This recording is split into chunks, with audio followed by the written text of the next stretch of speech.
Okay, hello ladies and gentlemen, Forrest over here. Welcome back to another live reading stream. I know it has been about a month and a half since I last did a reading stream. Um, but currently I am trying to find the book that I was last reading, which was the book titled Suicide Notes. I haven't found it yet. I don't know how I lost it, to be honest. But yeah. We're going to go ahead and continue with the book that I was starting to read after I finished Heartstopper Volume 2, that being this book titled Loveless, also by Alice Oseman. For those that don't know, because it has been a month and a half since I last read this book, currently we are at a part where we have this young woman who is going to college, who is in college, but while she's also making friends, she's also trying to find, uh, she's also trying to find love, because she's not too sure about why she hasn't been able to find it at this point in her life. And she just found out that one of her friends has a crush on her. We're going to see how that story plays out in this part. Well, at least part of it. We'll see how how part of that whole ordeal plays out. But I will also say, I know it has been, like I said, it has been a month and a half since I last did a reading stream.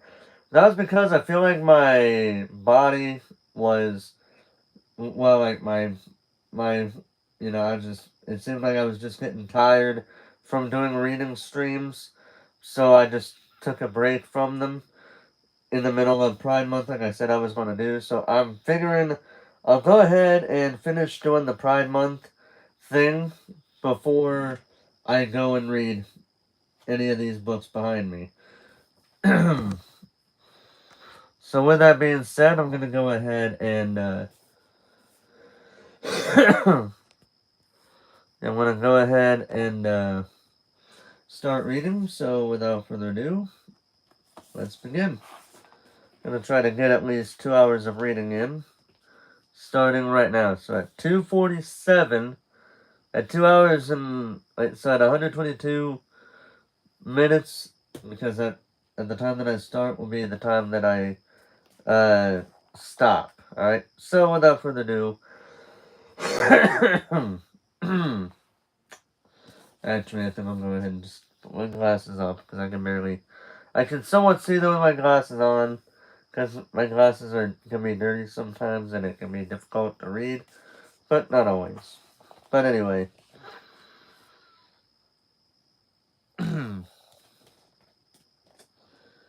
Immature. I was woken from a dream that night when Rooney returned to our room. She told us to go back to college without her. I couldn't see her very well without my glasses on, but she seemed to be tiptoeing around like a cartoon character. She flipped the kettle on to make her post-night out cup of tea, and when she opened her wardrobe, various hangers fell down, making a very loud clatter. She froze and said, "Oh no." I put my glasses on just in time to see her turn to me with a guilty expression. "Sorry," she whispered loudly. "It's fine," I mumbled, cranky from sleep. No, it's fine. It's fine. I mumbled, croaky from sleep. I checked my phone. 5:21 a.m. How? How did any human stay awake, let alone stay out clubbing for that long? I had my late night 200K fanfic mistakes, but that was just sitting in bed reading. Didn't know anywhere stayed up in this late. Rennie chuckled. "Oh no, it doesn't. I was at this guy's place." I frowned, then a little confused. But then I understood. She was at a guy's place, having sex. "Oh," I said. "Cool." I did actually think this was quite cool. I was always a bit envious of people who were super sex positive and felt comfortable enough to just bang whoever they fancied. I couldn't even imagine feeling comfortable enough to let someone kiss me, let alone going to an absolute stranger's house and getting naked. This is why I rated it PG-13, guys. You guys were warned with that PG-13 rating, okay? Don't say you weren't warned by it. She shrugged. Wasn't that great? Wasn't that great, to be honest? Bit of a letdown. But, why not? Why not? Everyone's up for it this week. I was curious as to what way the guy had been a letdown, but felt it might be a bit intrusive to ask. Rudy then let out a dramatic gasp. I was about to make myself hiccup. Swung her body round and whispered, I forgot to water Roderick, before quickly filling a mug with water, running over to her houseplant and pouring it into his pot. Do you think... I began, but then stopped. Sleepiness was making me want to be honest. I didn't like being honest. What? She said, having finished tending to Roderick. She walked over to her bed and wrenched her heels off. Do you think I'm immature? I asked, bleary-eyed, my brain not fully awake. Why would I think that? She started unzipping her jumpsuit. Because I haven't had sex or kissed anyone or any of that. And I'm not getting with guys and, being you, doing what you do. She looked at me. Do you think you're immature? No, I just think a lot of other people think I am. Have they told you that? I thought back to the prom after party. Yeah, I said. Rudy tugged off her jumpsuit and sat down on her bed in just her underwear. That's horrible. So, am I?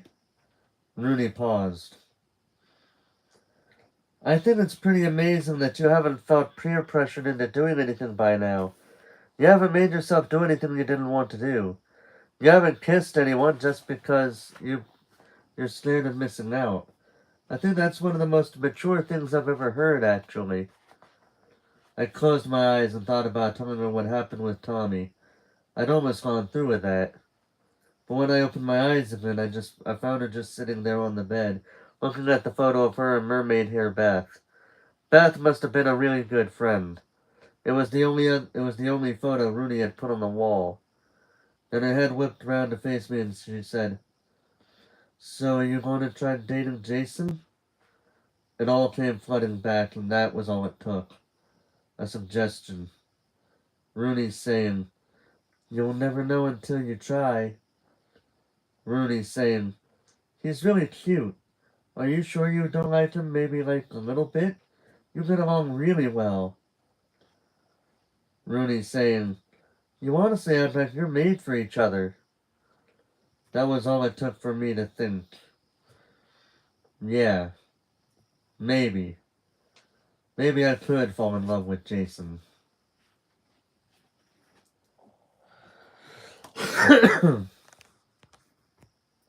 Hey, Daniel Barry, how you doing tonight? We sure do love drama. That is actually the title of the chapter. Durham's Student Theater's introductory meeting took place 4 days later, the Tuesday of my second week at university, inside the Assembly Rooms Theater. Rudy almost had to physically drag me there after I spent the whole weekend in our room, worn out from 5 days of intense socializing, but I kept reminding myself that I had to do this. I wanted to do this. To put myself out there and have experience. And Jason and Pip would be there, so it couldn't be all bad. The seats were almost completely full already, since a lot of people were interested in being part of the DST, but me and Rooney spotted Pip sitting alone near the back of the walls, so we went to join her. I probably should have sat politically in between Rooney and Pip, but Rooney ended up walking into the row of seats ahead of me, leading to a very awkward greeting between them. Moments later, Jason arrived. He was panting and looked a little bit sweaty. I wondered whether I should find that attractive in a sort of post-workout way. Is this seat taken? I shook my head. Nope. I paused while he shook his t-shirt away from his chest and then shrugged off his teddy bear jacket. Are you okay? He nodded. I just ran all the way from the library, and now I'm dying. Well, you made it in time. I know. He turned and looked at me properly then, flashing a warm smile. Hello. I smiled back. Hi. So you sure about doing this then? Yep. And even if I wasn't, I think I'd have been pressed into it by these two. I pointed toward Rudy and Pip, who were steadfastly ignoring each other. True. He crossed one leg over another, and then didn't give me the chance to say anything more before he started rummaging in his rucksack. After a moment, he drew out a family-sized open packet of popcorn and handed it out to me. Popcorn? I dug in and scooped up a handful. Salted. You're a hero. We must all play our part in this bitch of a world. I was about to agree, but then the lights dimmed, as if we were about to watch a real play, and Durham Student Theater's first meeting of the year began. The president's name was Sadie, and she had the brightest, most engaging voice I'd ever heard. She explained the system of DST, which was incredibly complicated, but the fundamental idea was that each society within DST got a certain amount of funding to put on a production of their own, created entirely by the students within that society. Rooney took a lot of notes while Sadie was explaining. The meeting went on for an hour, and Jason and I sat and shared popcorn the whole time. Was this supposed to mean something? Was this what flirting was? No, this was just what friends did, right? This was just me and Jason being normal.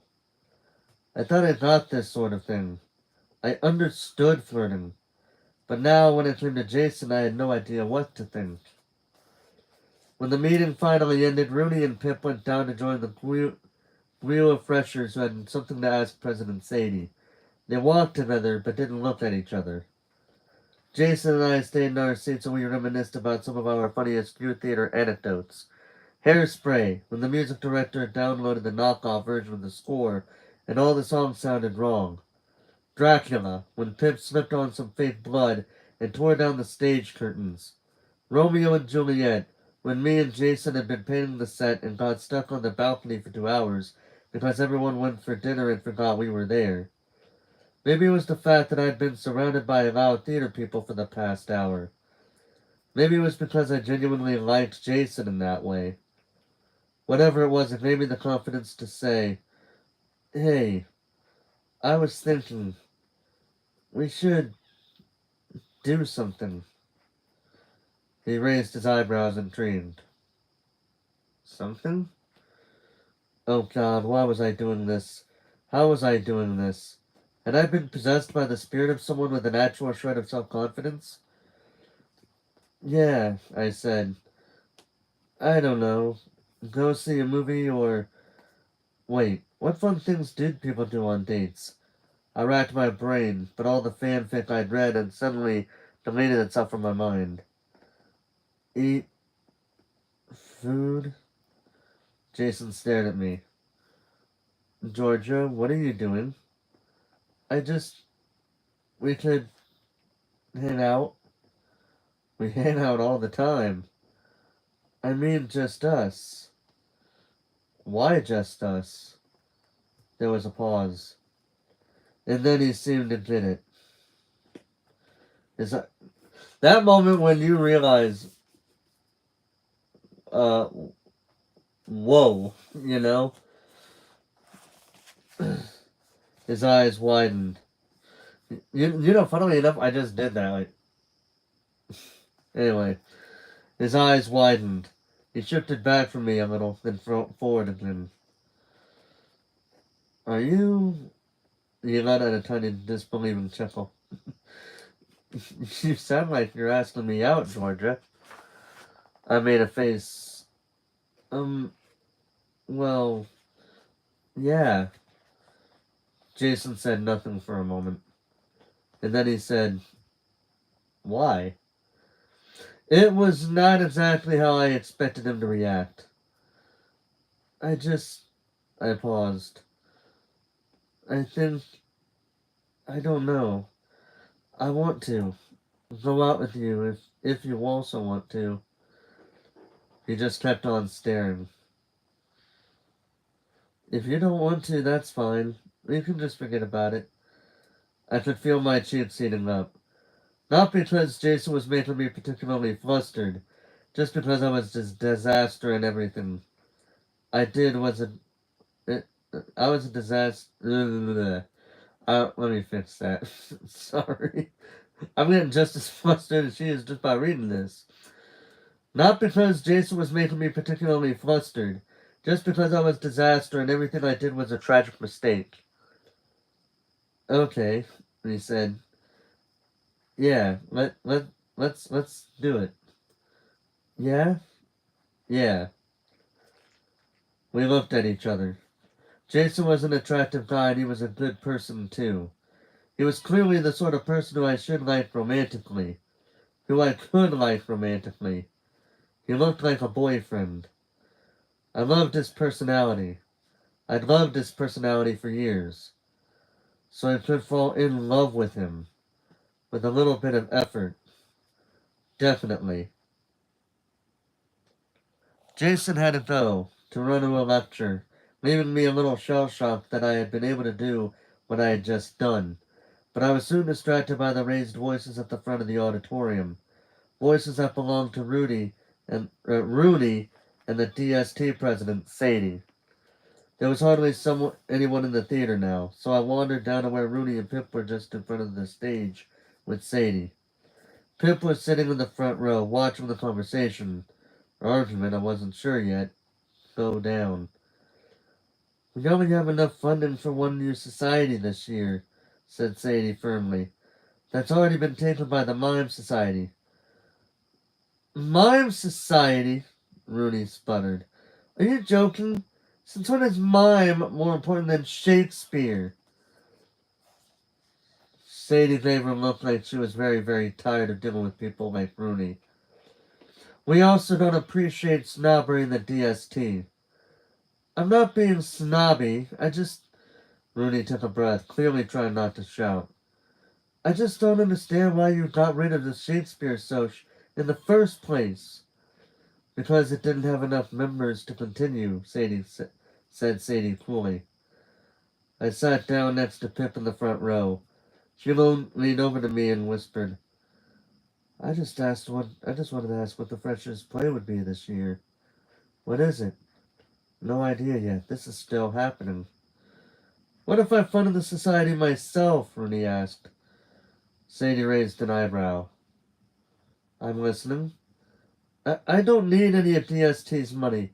I just want to put on a Shakespeare. She looked genuinely desperate. I hadn't realized she cared that much about this, honestly. Do you know how much it costs to put on a play?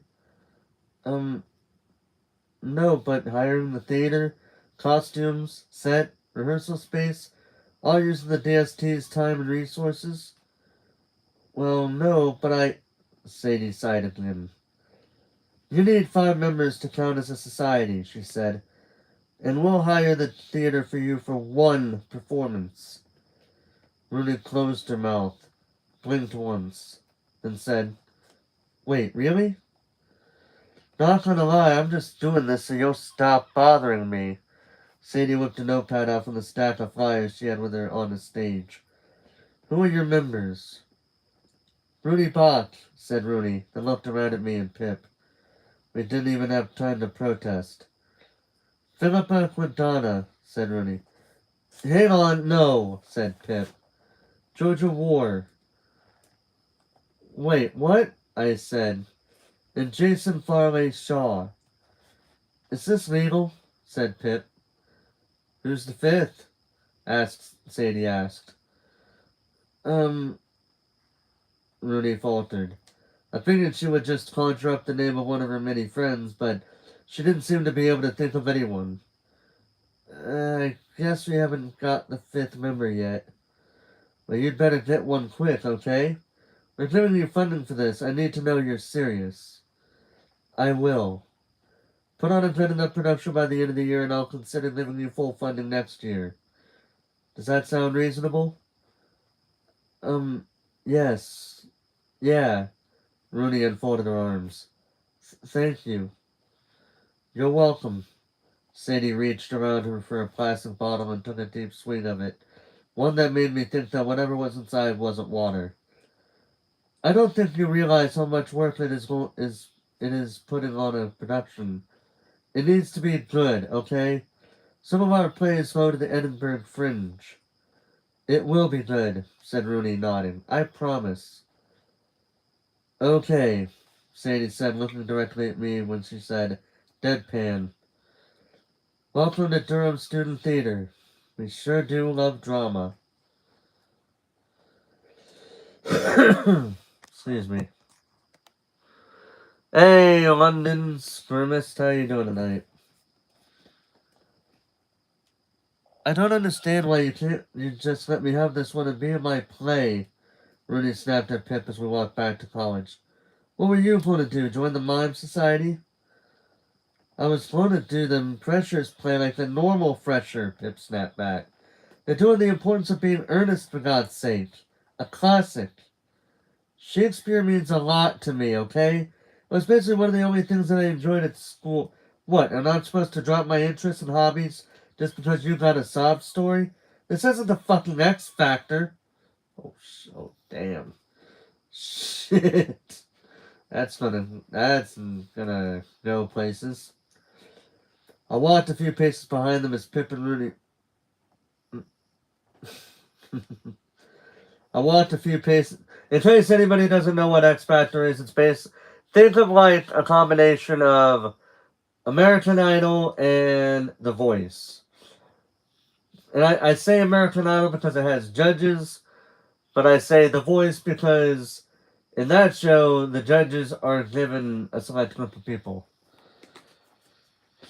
Well, I know, I'm saying for the people that didn't know about it. God, calm down. I said from the very beginning, for the people who don't know what X Factor was. And I say was because as far as I know, it's not aired in America anymore. It used to, but it doesn't anymore.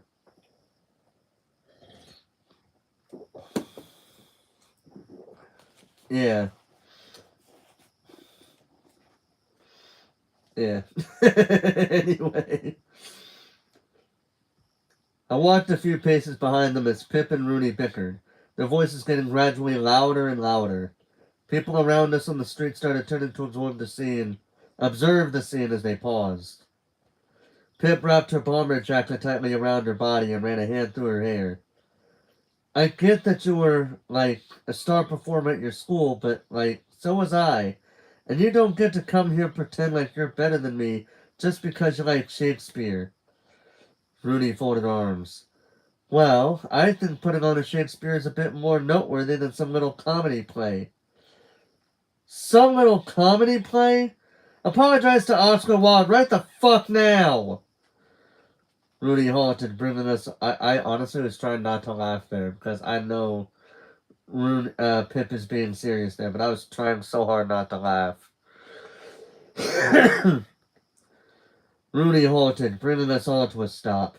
I was contemplating diving into the nearest cafe. She stepped slightly towards Pip, then seemed to change her mind, and stepped back again, keeping a safe distance between them. You're just here to have fun. Well, I'm here to actually do something that means something. Pip shook her head. What the fuck are you talking about, dude? This is a theater society, not a political party. You're so annoying! So are you! You know, for a bunch of for people that are starting in college, they sure are acting like high schoolers. I'm just saying.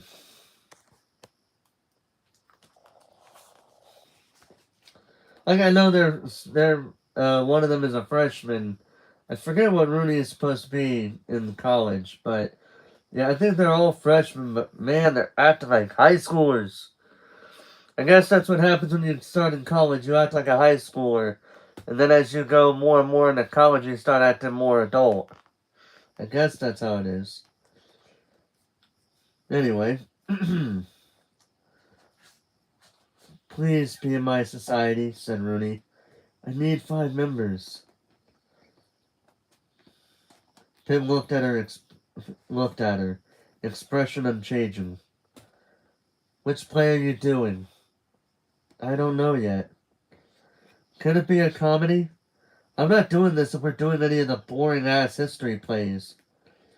It'll be a comedy or a tragedy. No history plays. Pip narrowed her eyes. I'll think about it, she said. Yeah? Yeah. But I still don't like you. Rooney smiled broadly. I know. Pip headed off towards Castle, leaving Rooney and me alone on the cobbled street by the cathedral. What just happened? I asked her. Rooney let out a long breath. Then she smiled. We're putting on a play.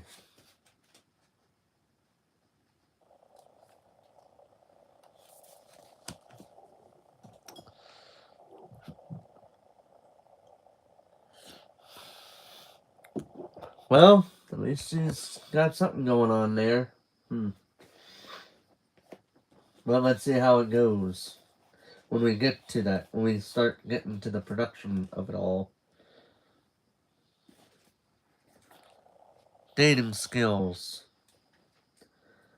I had somehow asked out one of my best friends, and there was absolutely no way for me to take that back, which meant that I probably needed to follow through and actually go on a date with Jason Farley Shaw. He ended up messaging me about it the day after the DST meeting. Jason Farley Shaw. Hey, smiley face. So how's about that movie/food? You know what's ironic that I'm reading this? I actually a few hours ago, I actually was watching Inside Out 2 with my niece and nephew. Obviously, it's not a date, but you know what I'm saying. It was actually for my nephew's birthday, which is a few weeks from now. Of course, we're not going to say what day it is, but you know what I'm saying. But he wanted to watch that movie, like, right now, because he kept getting so excited to the point to where it was like, well, we could just watch it. Funnily enough, I've never seen the first. I have seen bits and pieces of the first Inside Out, but I've never seen it all the way through.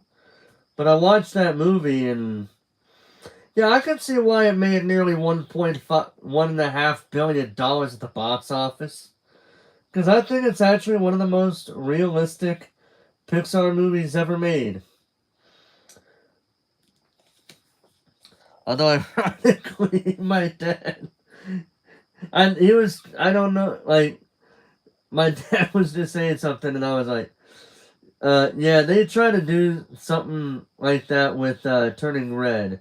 You know that bit where the mother and where the daughter's in the bathroom after turning into that red panda, and she's trying to talk her mother from getting away from the bathroom, but then their conversation ended up being a reference toward a particular moment in a teenage girl's life. Yeah, and people did not like that whatsoever. My dad was thinking like they like obviously don't show it explicitly, but like have them talk about it in a sort of way. But yeah, I was like, yeah. The only problem is they try to do that. They did a hint with that toward in Turning Red, but it didn't. But people did not like it very much for some reason. But then I was thinking like, well, when you think about it, adults come to watch movies aimed at kids anyway. I mean, think about it. Last year we had the Mario movie. How many adults went to with or without kids? How many adults came to see it? I went to see it without my niece and nephew. I watched it all by myself because I really wanted to watch the movie. That much because hey, Mario fan. I grew up with Mario since Mario 64 in 1996. Well, I was born a year before. I'm actually older than that game, actually. By 1 year, I can say I am actually older than Super Mario 64. But yeah, I remember playing Mario 64. I remember playing Star Fox 64, Pokemon Stadium 1 and 2. Those were my main games for the Nintendo 64, if I'm being honest. But more Star Fox 64 and Mario than any of the other ones. Anyway, getting off topic. I got the message while Rooney and I were in an intro to poetry lecture, and instead of listening to the lecture drone on about Keats, I spent the hour analyzing this message. I didn't open it, but I could read all of it from my home screen. I didn't want to open it because I didn't want him to know that I'd read it, because he knew if I'd read it. I'd have to reply so he didn't think I was ignoring him, and for some reason, the idea of continuing this incredibly new and incredibly weird flirtation with Jason was making me want to abandon my degree and become my brother's plumbing apprentice. The very ordinary smiley face emoji and the single sensible question mark were extremely not like Jason, which suggested that he, too, had been overthinking this conversation. How should I reply? Should I be grammatically rule-abiding and polite? Or should I just start sending him memes straight away like normal? How is this supposed to work? To be absolutely and completely honest, I didn't want to go on a date with him at all. But I did want to go on a date with him. And that was the crux of my problem. Why are you staring at your phone like you're trying to make it explode with your mind? Asked Rooney once we'd walked back to our room after the lecture. I decided to be honest. Rooney would probably know how to approach this. Jason messaged me, I said. Oh! She dumped her bag on the floor and rolled onto her bed, taking off her Converse and pulling her hair out of its ponytail. Nice. What's he saying? Sitting on my own bed, I held up my phone to her. I kind of asked him out already. Rooney leaped off her bed. You did what? I paused. I asked him out. Was that wrong? She stared at me for a long time. I don't understand you at all, she said finally. Okay. She sat back down, pressing her fingers to her lips. Okay, well, good. This is good. She took a breath. How did this happen? I don't know. I was just thinking about it after what you said, and I guess I just thought, I realized I folded my arms. I do. You do what? Like him. Romantically? Sexually?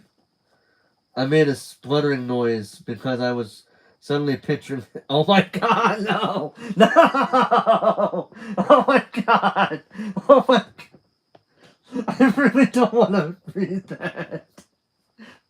But I have to. It's part of the book. Oh my god. I'm trying not to... you know what? Let her do what she wants to do, but goddamn. I can't. Oh my god, now I'm gonna be...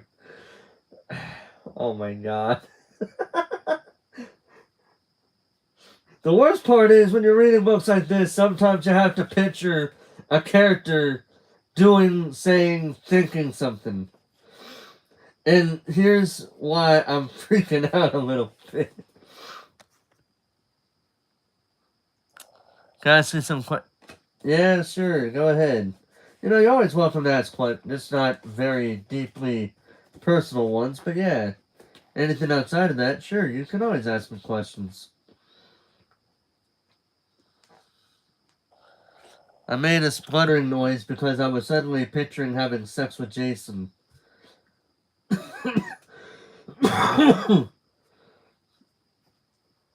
Hey, Malia, how you doing tonight?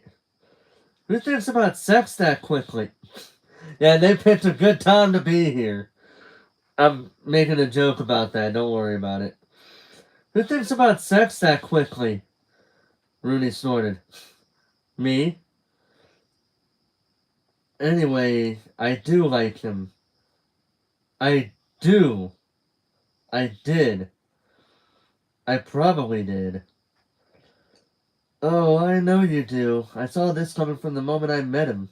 She sighed happily. It's like a movie. Oh my goodness. Doing good, how are you? I'm doing pretty well. Thank you for asking. It's like a movie. I don't know what to text him back, I said. Help me. I felt a little bit embarrassed. This was simple stuff, for Christ's sake. This was 12-year-old level dating skills. Rooney blinked. Then she got up from her bed, walked over to me, and gestured for me to budge up. I obeyed, and she flopped down onto the duvet beside me, taking my phone from my hands. She opened the message before I could stop her. I watched her read it. Okay, she said, and then she took...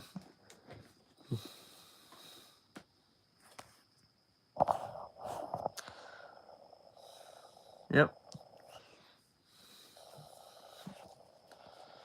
That's good to hear you're doing well, even though you just happened to stop by at a bit of a awkward time when the very first paragraph I read was about that. But yeah, I'm glad to hear you're doing well. Rooney, wait, I already, I already read that bit, but now I'm back to where I was supposed to be. Georgia War. Yes, for sure. You free at all this week? Oh, I said. She slapped my phone back into my hands. I expected her to ask why I couldn't accomplish such a simple task. I expected her to maybe laugh, in a nice way, about how much I had been panicking about this. You know what? I'm going to be thinking of Inside Out 2 right now.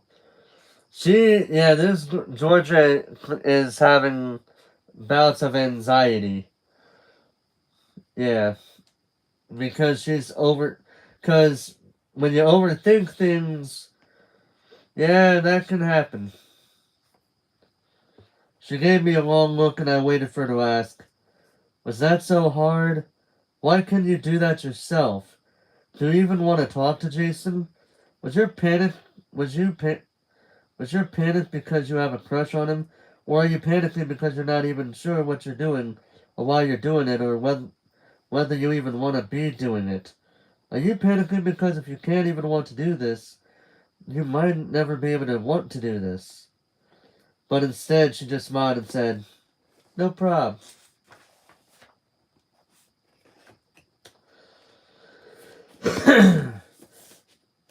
Yeah, so I think it should be stated here that,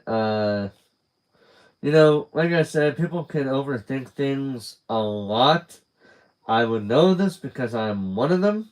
You would honestly, I may be, I could always I could always speak things in a confident manner.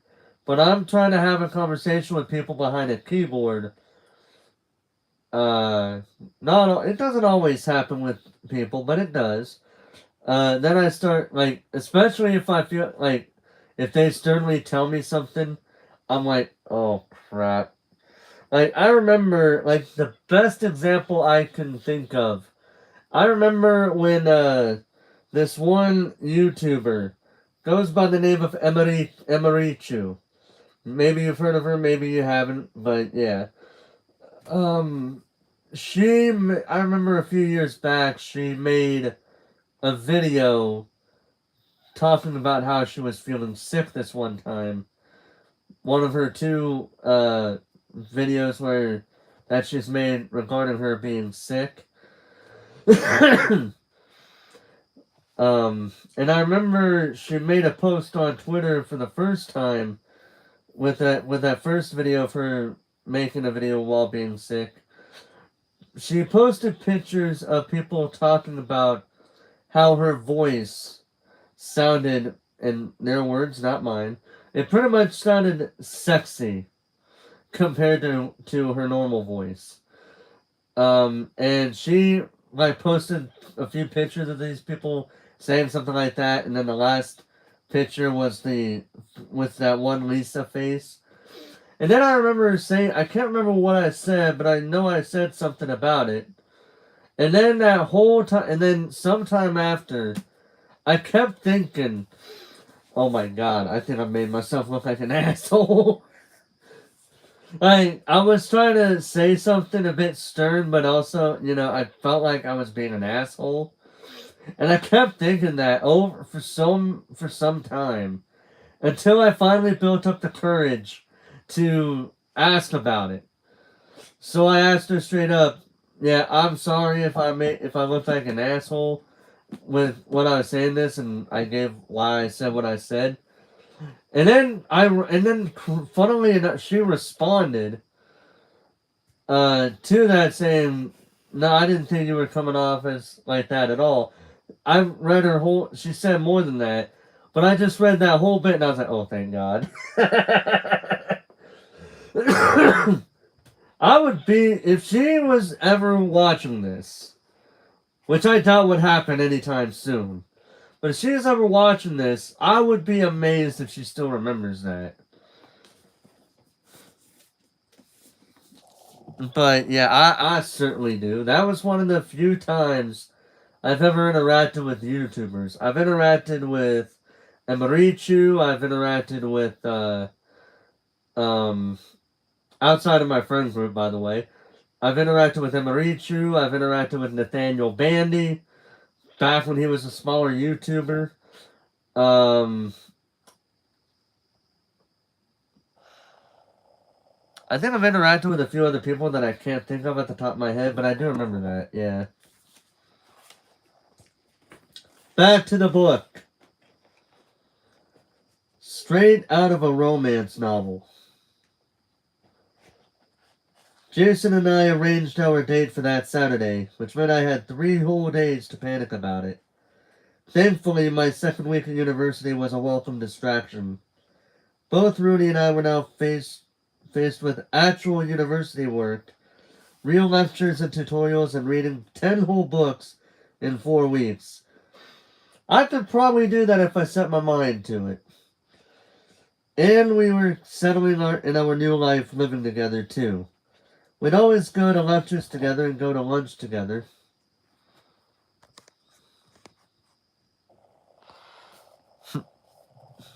Welcome back, Londons. We'd always go to lectures together and go to lunch together, but she liked to go down to the bar in the evenings or go out to a club with other friends, while I preferred to sit in bed with biscuits and a fanfic. Sometimes Rudy would talk to me about ideas for a Shakespeare play, chatting excitedly about how she would do the set and the costumes and the staging, and other times we would just talk about whatever TV shows, college gossip, our home lives. I didn't really understand why Rooney had chosen me. Clearly she could have anyone she wanted as whatever she wanted. Friend, partner, hookup, even someone to playfully banter with. But despite being able to befriend anyone and having 50 acquaintances already, it was me she ate with and walked through Durham with and hung out with when she wasn't partying. I was probably just convenient. That was the nature of roommates. But all in all, it was okay. I was okay. Maybe I wasn't the socialite I'd come to university hoping I could be, but living with Rooney was okay, and I'd even managed to secure a date with someone.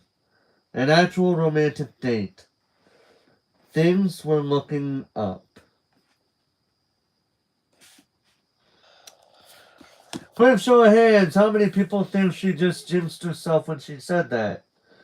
Because you would be amazed at how many times, I've seen things like this happen all the time where they think, things are looking up. But then things just go south very quickly after that. I've seen it happen a few times.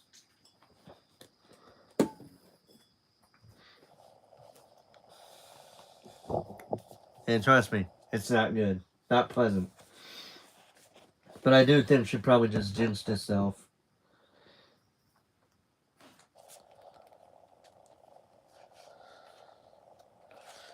As it turned out, there was nothing she should have figured out about this before making a date. But anyway, as it turned out, there was nothing interesting to do in Durham apart from eat out, drink, and go to the cinema. Unless you particularly like looking at old buildings. But even that got tiring after you'd walk past them every day on your way to Tesco. I wanted to think of something actually fun to do with Jason. Like ice skating or bowling or one of those cool bars that doubles up as a mini golf place. But Jason immediately suggested going to the Little Ice Cream Cafe on Sadler Street, and I didn't have anything better to suggest, so I agreed.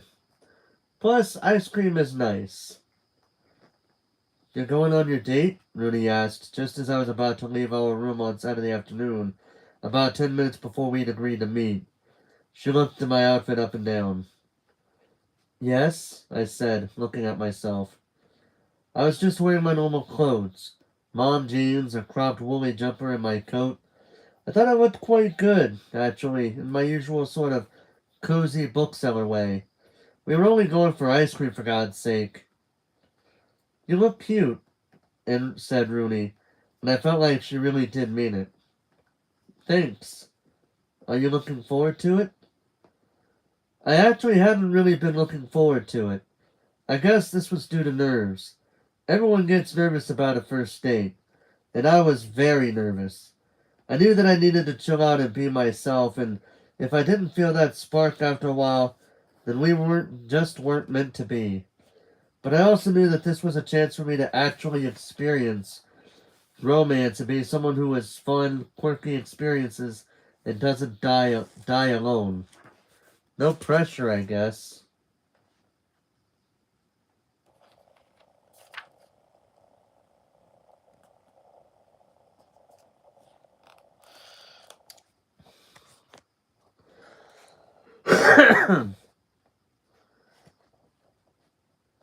Pistachio, said Jason, looking at my choice of ice cream as we sat down at a table. He was wearing his teddy bear jacket again, which I loved for its sense of familiarity and coziness. What the? How the hell did I just... What? I just somehow spat on my book. What? I don't know how the hell that worked, but... Okay, then. Anyway, gonna just read that paragraph back again. Pistachio, said Jason, looking at my choice of ice cream as we sat down at a table. He was wearing this teddy bear jacket again, which I loved for its sense of familiarity and coziness. I forgot that you're literally a disgusting gremlin when it comes to ice cream. The cafe was cute, tiny, and decorated with pastel colors and flowers. I admired Jason for suggesting it. It was straight out of a romance novel. I glanced at a selection of ice cream. Vanilla, though? When they had cookies and cream? Don't bash vanilla. Vanilla's a classic. He popped a spoonful into his mouth and grinned. I raised my eyebrows. I forgot how basic you are. I'm not basic. It's a basic choice, that's all I'm saying. We sat at our little round table in the ice cream cafe and talked for an hour. We talked about university for most of that. Jason explained that his history lectures were already a bit dull, and I lamented about the length of my reading lists.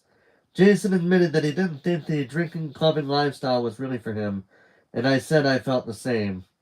We spent a long time talking about how we both felt Freshers' Week was a monumental letdown, marketed to be the best week of your whole university life, only to turn out to be a week of endless drinking, visiting gross clubs, and failing to make real friends. Eventually, conversation dwindled a little, because we'd known each other for years and we'd already had dozens, if not hundreds of deep chats. We were already at the point where silence didn't feel awkward. We knew each other. But we didn't know how to do this.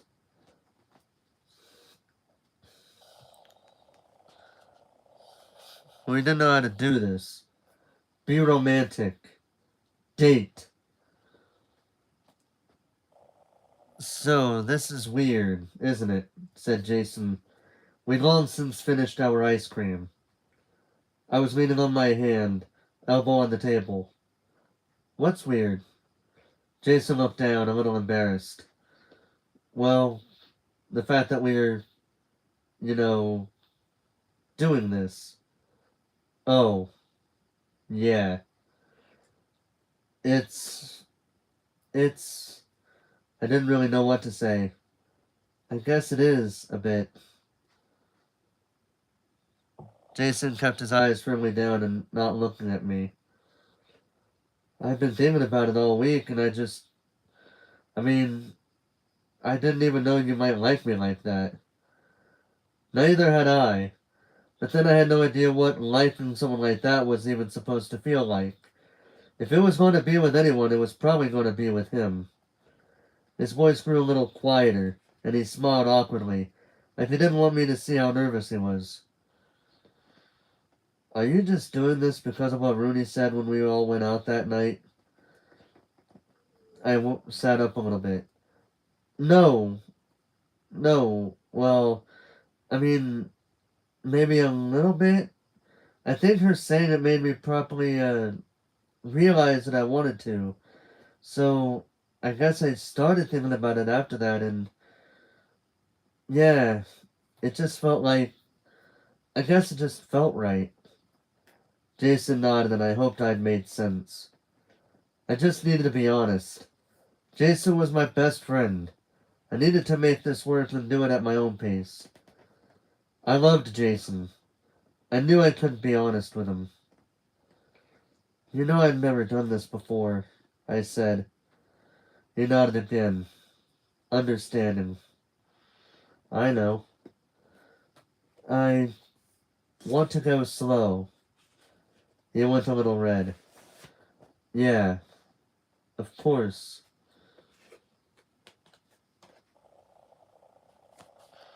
I like you, I said. At least I thought I did. I might have if I tried, if I encouraged it, if I pretended it was real until it was. I think I could. I want to give this a chance, and I don't want to regret anything when I'm on my deathbed. Okay. That's kind of. I don't know how to feel about what she just said there. Okay. I just don't really know what I'm doing.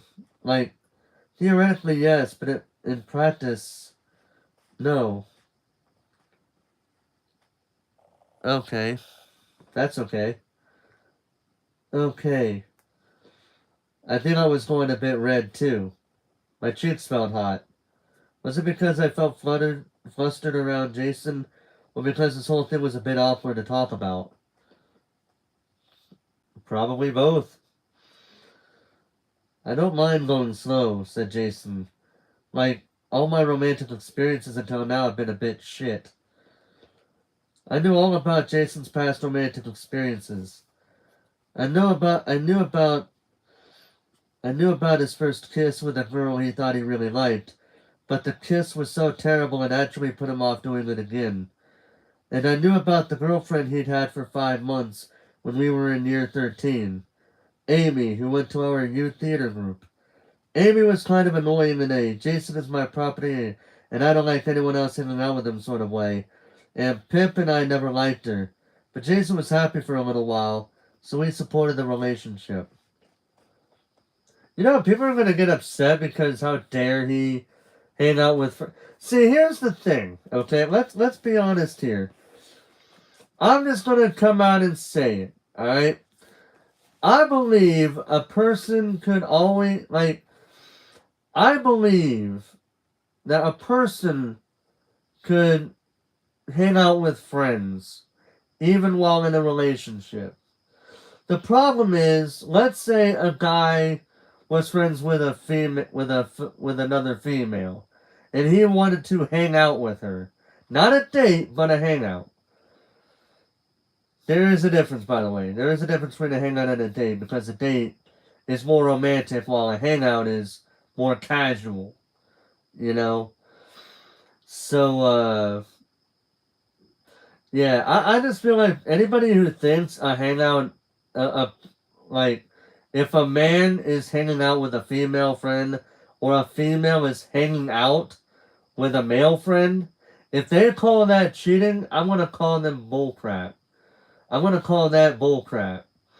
Because to me, if you know about that, if it's only cheating if they don't tell you about it, in my book. If they do say, hey, I'm gonna hang out with my friend, and they say the name, to me, like, if they do an actual hangout and it's not like romantic in any way, that's not cheating. But if he does do something with her that he's not supposed to be doing because he's already in a relationship, then it's cheating. And they both should be held accountable for it. That's what I believe.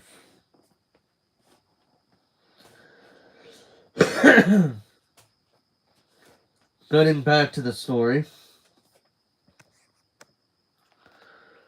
Or, at least, we did until we figured out that Amy had been making all sorts of comments to Jason about how he wasn't allowed to hang out with certain people, and he needed to stop talking to other girls, including me and Pip.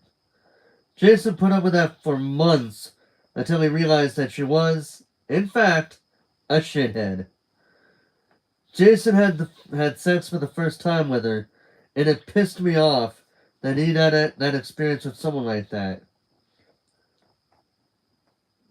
This won't be shit, I said, then rephrased. This won't be shit, will it? No, he said, definitely not. We'll go slow. Yeah, this is new. Yeah, this is new territory. Yeah. And if it doesn't work out, Jason began, then seemed to change his mind about what he was going to say. I'll be honest, still wasn't even sure that I was into Jason. He was super nice, funny, interesting, and attractive, but I didn't know whether I was feeling anything other than platonic friendship. But I would never know unless I persisted. Unless I tried. And if it didn't work out, Jason would understand. We'll still be friends, I concluded. No matter what. Yes. Jason leaned back into his chair and folded his arms. And God was I glad that I was doing this with Jason, and not some random person who didn't know me, who didn't understand, who would expect things from me and wouldn't think I was weird when I didn't want to. There's one other thing we should probably talk about, said Jason. What? What are we going to tell Pip? There was a silence. Oh, yeah, that's true. There was a silence. I honestly hadn't even thought about how Pip would feel about this. Something tells me she wouldn't be happy about her two best friends getting together and majorly distorting the dynamics of our friendship group. We should tell her, I said, when we find a good time. Yeah, agreed. Jason looked relieved that I'd said it, that he didn't have to be the one to suggest it. Best to just be honest about it. Yeah. When we left the ice cream cafe, we hugged goodbye, and it felt like a normal hug for us. A normal Jason and Georgia hug, the sort of hug we'd been having for years. There wasn't any sort of weird moment when we looked like we should kiss. Oops, I read that wrong, sorry. There wasn't any sort of weird moment when we felt like we should kiss. We hadn't reached that point yet, I guessed. That would come later. And I was fine with that. That was what I wanted. I thought. Yeah.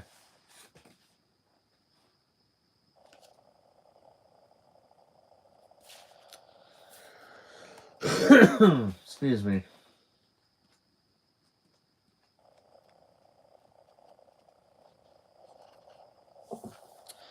Alright. I'm actually going to go ahead and take a little breather. I'm going to get me some tea. I'll be right back. What time is it anyway? Alright, I'll be right back. We're already at the 1 hour mark, so I'm going to go ahead and get something to drink. I will be right back. I see my Batman Arkham Origins right there.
That's some good tea.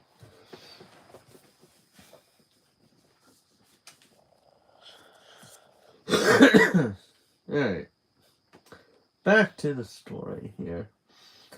So, our two main characters, Georgia and Jason, have had their first date. Let's see how things go after that. Alright.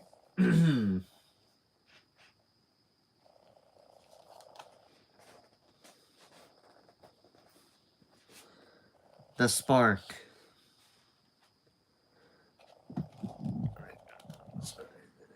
When Rudy returned to our room that night, she wanted to hear every detail of my date with Jason. I would have been fine with this were it not 4:38 a.m. So it went well then? She asked after I'd finished giving her the rundown from where I was wrapped up like a burrito in my duvet. Yeah? I said. Are you sure? She asked. She was sitting on her bed, cup of tea in one hand and makeup wipe in the other. I frowned. Why? You just... She shrugged. You don't sound very enthusiastic. Oh, I said. I mean, I guess I just... What? I'm not sure if I really like him like that yet. I don't know. Rudy paused. Well, if the spark's not there, the spark's not there. No, I mean, we get along really well. Like, I love him as a person. Yeah, but is the spark there? How was I supposed to know that? What the fuck was the spark? What did the spark even feel like? I thought I'd understood what all these romantic things would feel like. Butterflies and the spark. And just knowing when you liked someone. I'd read about those feelings hundreds of times in books and fanfic. I watched way more rom-coms than was probably normal for an 18-year-old. But now I was starting to wonder whether these things were just made up. Maybe, I said. Well, you might as well just wait and see how it goes then. When you know, you know. That's what made me want to scream. I didn't know how to know. Honestly, if I'd had any sort of feelings for girls, I would have wondered whether I wasn't straight. Maybe boys in general were the problem. What does it feel like when you get the spark? I asked. Like, tonight, I assume you were with a guy? Her expression dropped instantly. That's different. Wait, how? Why? She stood up. What the? Oh. Why am I feeling around my lap when I have the bookmark in the book? What the heck? Sorry. Anyway. She stood up from her bed, turned around, grabbed her pajamas. That's just different.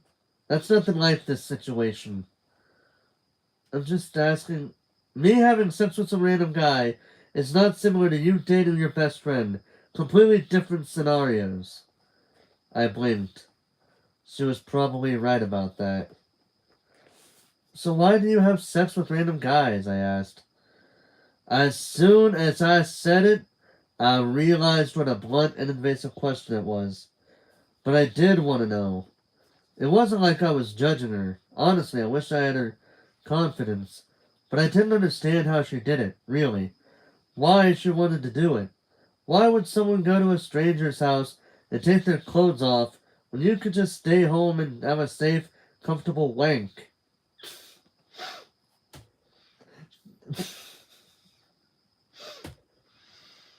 She really had to ask that in her mind, really. Surely the end result was exactly the same. Rudy turned back around. She gave me a long, unreadable look. Honestly? She asked. Yeah, I said.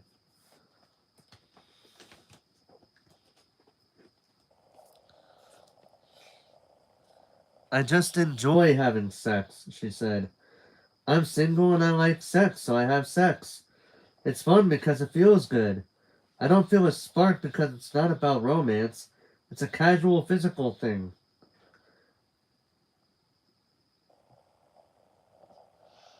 I can already hear so many people gonna call her a particular name, and if anybody does, and I mean anybody that does call her by any particular names, then I'm already thinking people will probably call her if they really want to be an asshole.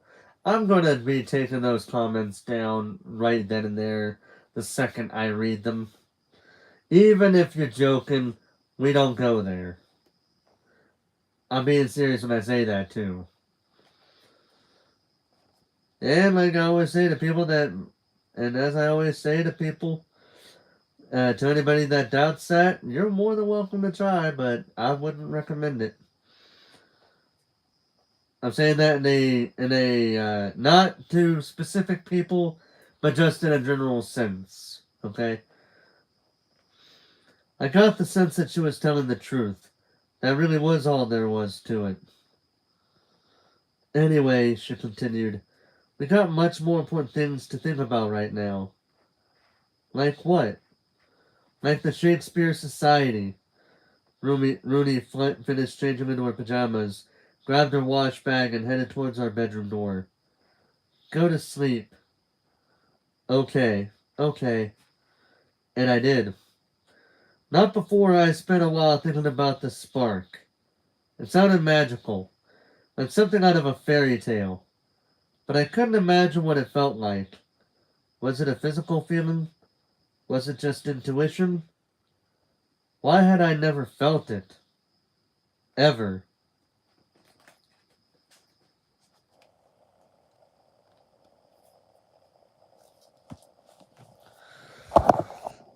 Welcome back, Malia.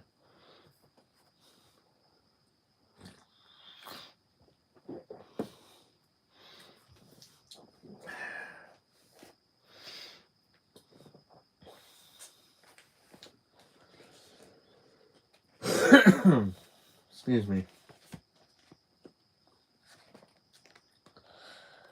On the Sunday of that second week, Rooney and I were chilling in our bedroom when someone knocked on the door.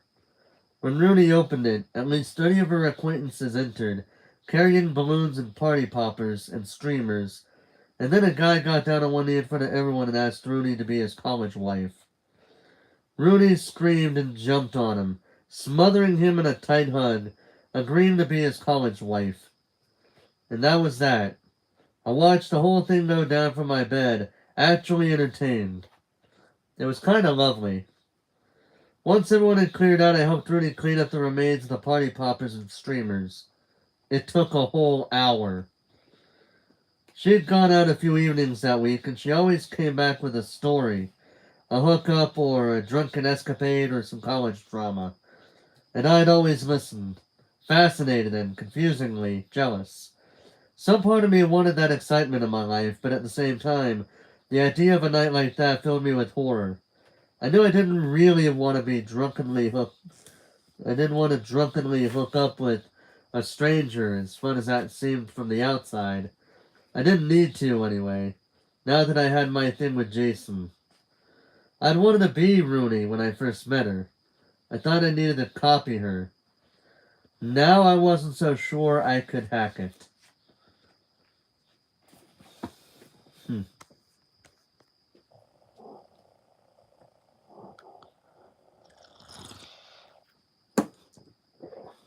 Take it from me, never. Take it from me. If there's one thing I've learned about life, while you could always try to look at, like, you could always try to talk to somebody and try to get a feel for their life. But if there's one thing I've learned in many ways, both in life and in fiction, more or less in movies, single white female, um, it's that you could always try. I sadly have to go, but I'll be in the next. Hey, no problem, Alia. Don't never apologize for having to leave. Okay, I get it. Different time zones call for different things to happen. Don't worry about it. But yeah, you as well, Malia. Stay safe. Thank you for stopping by, and I hope you have a good rest of your night, your day, whatever time, good rest of your day, or if it's in that time of day, good rest of your night as well. But thank you for stopping by.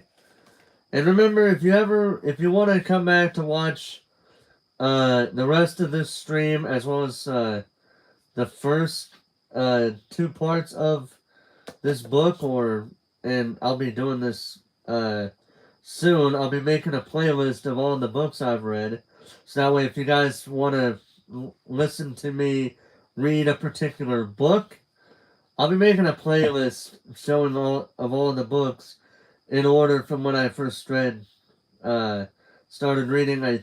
Last year. I think it's almost been. I don't even know how long it's been since I started doing reading streams. It probably has been about a year, now that I think about it. Almost, if not exactly a year. But yeah, I'll be doing a playlist with with my reading streams. So that way, like I said, if you guys want to listen to me read a particular book that's on that playlist, you are more than welcome to read that book.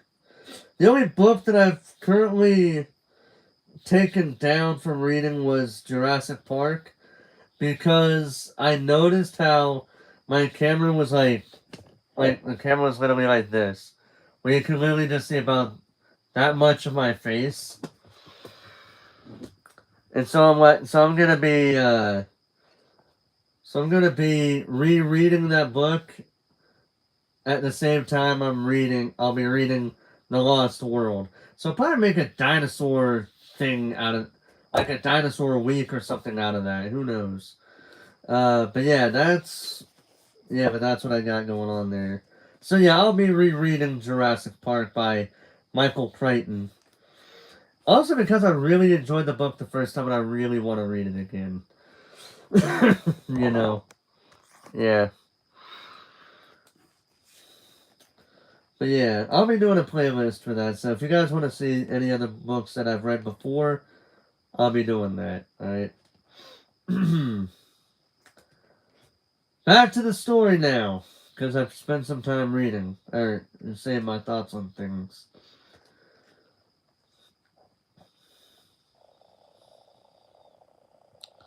A short but compelling presentation by Rooney Bach. Rooney gave me a long look as we sat down opposite each other in the Student Union Cafe on the Wednesday of our third week of university. She then withdrew her MacBook from her bag. "What's this about?" I asked.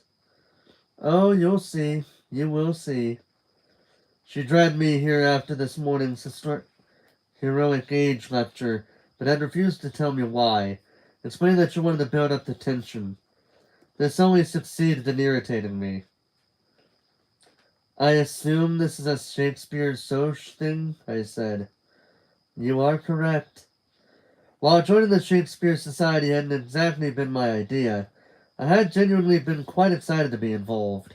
It felt like I was actually putting myself out there, trying something new, and it would hopefully result in a year of fun rehearsals, meeting new people, and enjoying my university experience. But now it seemed that it would be a society of only 4 people, all of whom I already knew, and without enough members, we probably wouldn't even get to function as a real society anyway. Have you decided what play we're doing? Even better, she grinned. Before I had the chance to ask what that meant, Pip arrived, backpack slung over one shoulder, giant chemistry book in one arm, and her button-up shirt baggy round her torso. She pushed up her glasses and sat down next to me. I assumed you would have found an excuse to get out of this, like dropping out of university or running away to become a goat herder. Hey! I made a disappointed face. I want to be here. I want to have fun university experiences and make memories. Memories like throwing up 4 times in one evening? I'm sure that was just a one-time thing. Rooney, ignoring both of us, checked her watch. Now we're just waiting for Jason. Pip and I looked at her. You actually got Jason to agree to this? Pip said. He didn't tell me he'd agreed to this. I have my ways, said Rooney. I'm very persuasive. More like very irritating. Same difference. It was then that Jason, the 4th member of our Shakespeare troupe, wandered into the Union Cafe and sat down next to Rooney, shrugging off his teddy bear jacket. Beneath, he was wearing full sports attire, including a sweatshirt that had a University College Rowing Club logo on it. Hello, he said. Pip frowned at him. Mate, since when did you join the rowing club? Since the freshers' fair. You were literally there when I wrote my name down. I didn't think you'd actually go. Don't they have practices at like 6 a.m. every day? Not every day, only on Tuesdays and Thursdays. Why would you put yourself through that? Jason huffed out a laugh, though I could tell he was a little annoyed. Because I wanted to try something new. Is that so bad? No, sorry. Pip nudged him with an elbow. It's cool. Rooney clapped her hands together loudly, halting their conversation. Attention, please! She flipped open her MacBook. The presentation will now commence. The what? Said Pip. Jesus, I said. On the screen was the first slide of a PowerPoint presentation. A Shakespeare medley. A short but compelling presentation by Rooney Bach. Short but compelling, I repeated. I relate, said Pip. What's happening? Asked Jason. Rooney clicked to the next slide. Part 1, the premise. A medley of several Shakespeare scenes, only good ones. No history plays. B. We each play different roles in various scenes from various plays. C. All the scenes explore the theme of love, and it feels very deep and meaningful. This did actually pique my interest, and it seemed to interest Jason and Pip too, as they both leaned forward to watch as several images appeared on screen. Leonardo DiCaprio and Claire Danes looking traumatized in their Romeo plus Juliet movie. I have seen that one, and I actually enjoyed it. Followed by David Tennant and Catherine Tate lounging around in their West End production of Much Ado About Nothing. Then a picture of someone with a donkey mask on, which was presumably from A Midsummer Night's Dream. I have decided, said Rooney, that instead of just doing one play, we're doing the best bits of a load of them. Only the good ones, obviously. She glanced at Pip. None of the history plays. Comedies and tragedies only. I hate to say it, said Pip, but that's actually a fun idea. Rooney flicked her ponytail back with a triumphant expression. Thank you for admitting that I'm right. Hang on, that's not what I... Jason interrupted her. So we'll get to play lots of different parts? Rooney nodded. Yes. Oh, cool. Yeah, that actually does sound fun. I raised my eyebrows at him. I thought he'd rather join the musical theater soch, honestly. He'd always preferred musicals to plays. Jason shrugged at me. I want to be in a show this year, and you know if we try and audition for the Freshers Play Musical Theater soch, we either won't get in because so many people want to be in it, or we might get re-regulated to a tiny role. You remember in year 10 when I had to be a tree in A Midsummer Night's Dream? I nodded. A thrilling experience for you. I don't particularly feel like wasting a year of my life turning up to rehearsals just to stand still and wave my arms around occasionally. Jason glanced at Rooney. At least with this, we know we'll get to lead roles in a decent amount of lines, and we'll be doing it with friends. It'll be fun. He slapped his thigh and leaned back in his seat. I'm in. Rooney was beaming wide. I should have hired you to do the presentation. Oh my God, said Pip, folding her arms. I can't believe you've converted Jason to your side already. It's my charm and intelligence. Fuck off. Rooney moved on to the next slide. Part 2. The plan. I will decide on the plays and scenes we're doing. B. I will direct. C. Weekly rehearsals until our performance in March. In parentheses, you must attend all of them. Hang on, Pip spluttered, running a hand through her curls. Who made you supreme overlord of the Shakespeare soch? Rooney smirked at her. I think that'd be me, actually, considering it was all my idea. Yes, well, Pip went a little red. I think we should have some say in who directs. Oh, really? Yes.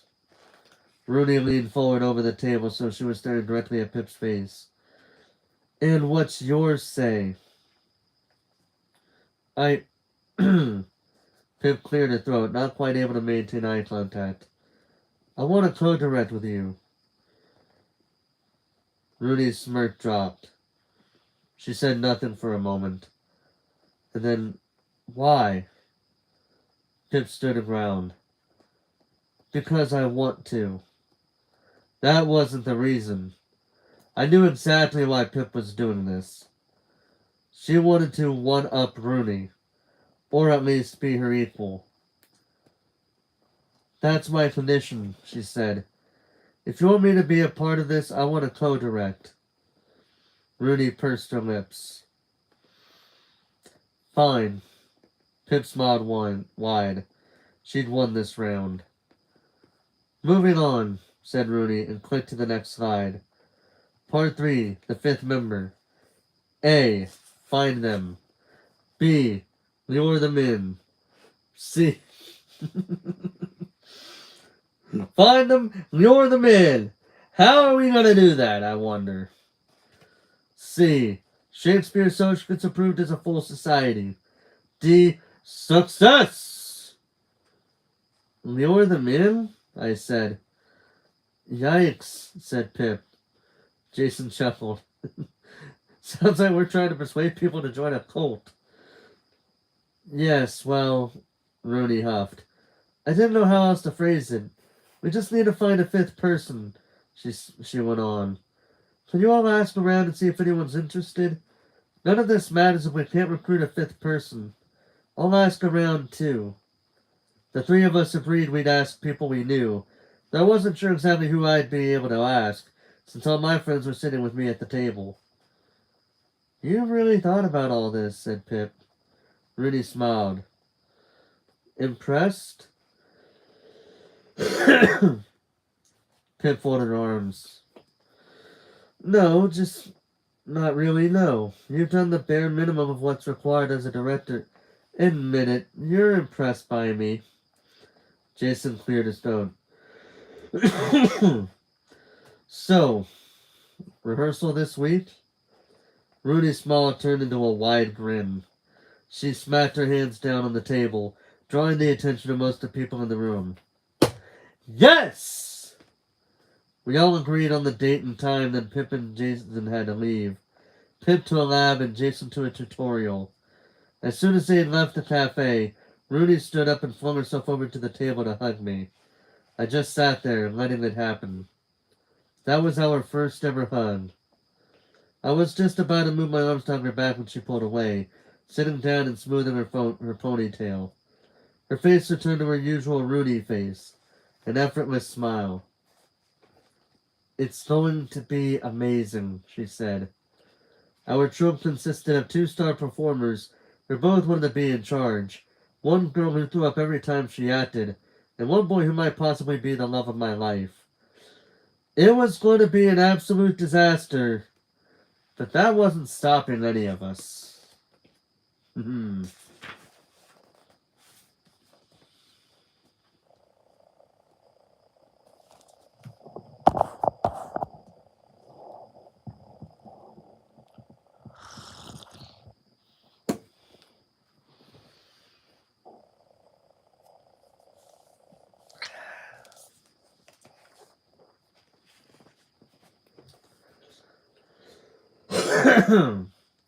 Palm to palm. This is perfect, said Rooney. At the exact moment, Jason tried to walk into the room and smacked his head on the top of the door frame so hard that he let out a noise like a startled cat. To her credit, Rooney had tried to book a decent room for our first ever Shakespeare social rehearsal. She had attempted to book one of the giant rooms in the university buildings near the cathedral, where lots of the music and drama societies practiced. She'd also tried to book a classroom in the Elvet Riverside building, where we had our lectures and tutorials and would take our exams at the end of the year. But Sadie was failing to reply to Rooney's emails, and without the DST's clearance, Rooney wasn't allowed to book rooms for the Shakespeare Society. I pointed out that we would probably just rehearse in our bedroom, but Rooney insisted we find a proper rehearsal space. To get us in the zone, she said. And that's how we ended up in a rickety room in the centuries-old college chapel with such a low ceiling that Jason, who was 6'3", had to actually crouch a little to walk around in it. The carpet was faded and worn, and there were decaying Sunday school posters on the walls, but it was quiet and free to use, which was all we really needed.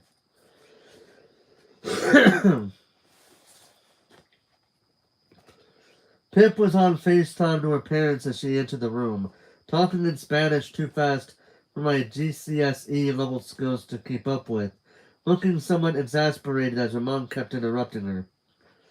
She's been talking to them for an hour, Jason explained as he sat down rubbing his head. I sat down on the chair next to him. Pip's parents had always been somewhat overprotective in a very endearing way. I hadn't spoken to my parents since last week. Who are you talking to? Rooney said Rooney, skipping over to Pip and sneaking a glance over her shoulder. Who's this, Nina? Who's this, Nina? I heard Pip's dad say. Have you finally got yourself a girlfriend? No! Pip said, immediately squawked. She's definitely not. Rooney waved at Pip's parents with a wide grin. Hi, I'm Rooney. Look, I have to go.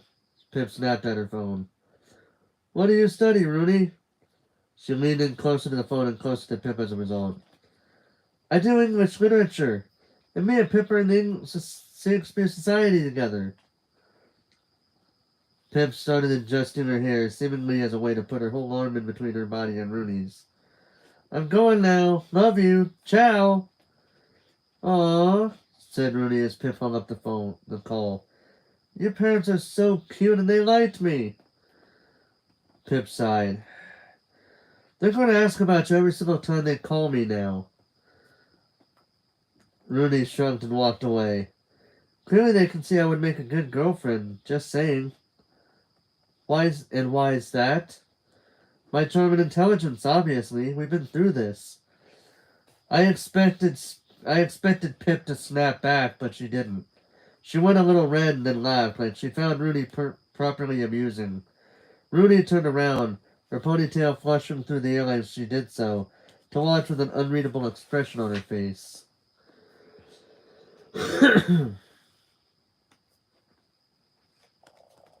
Yep.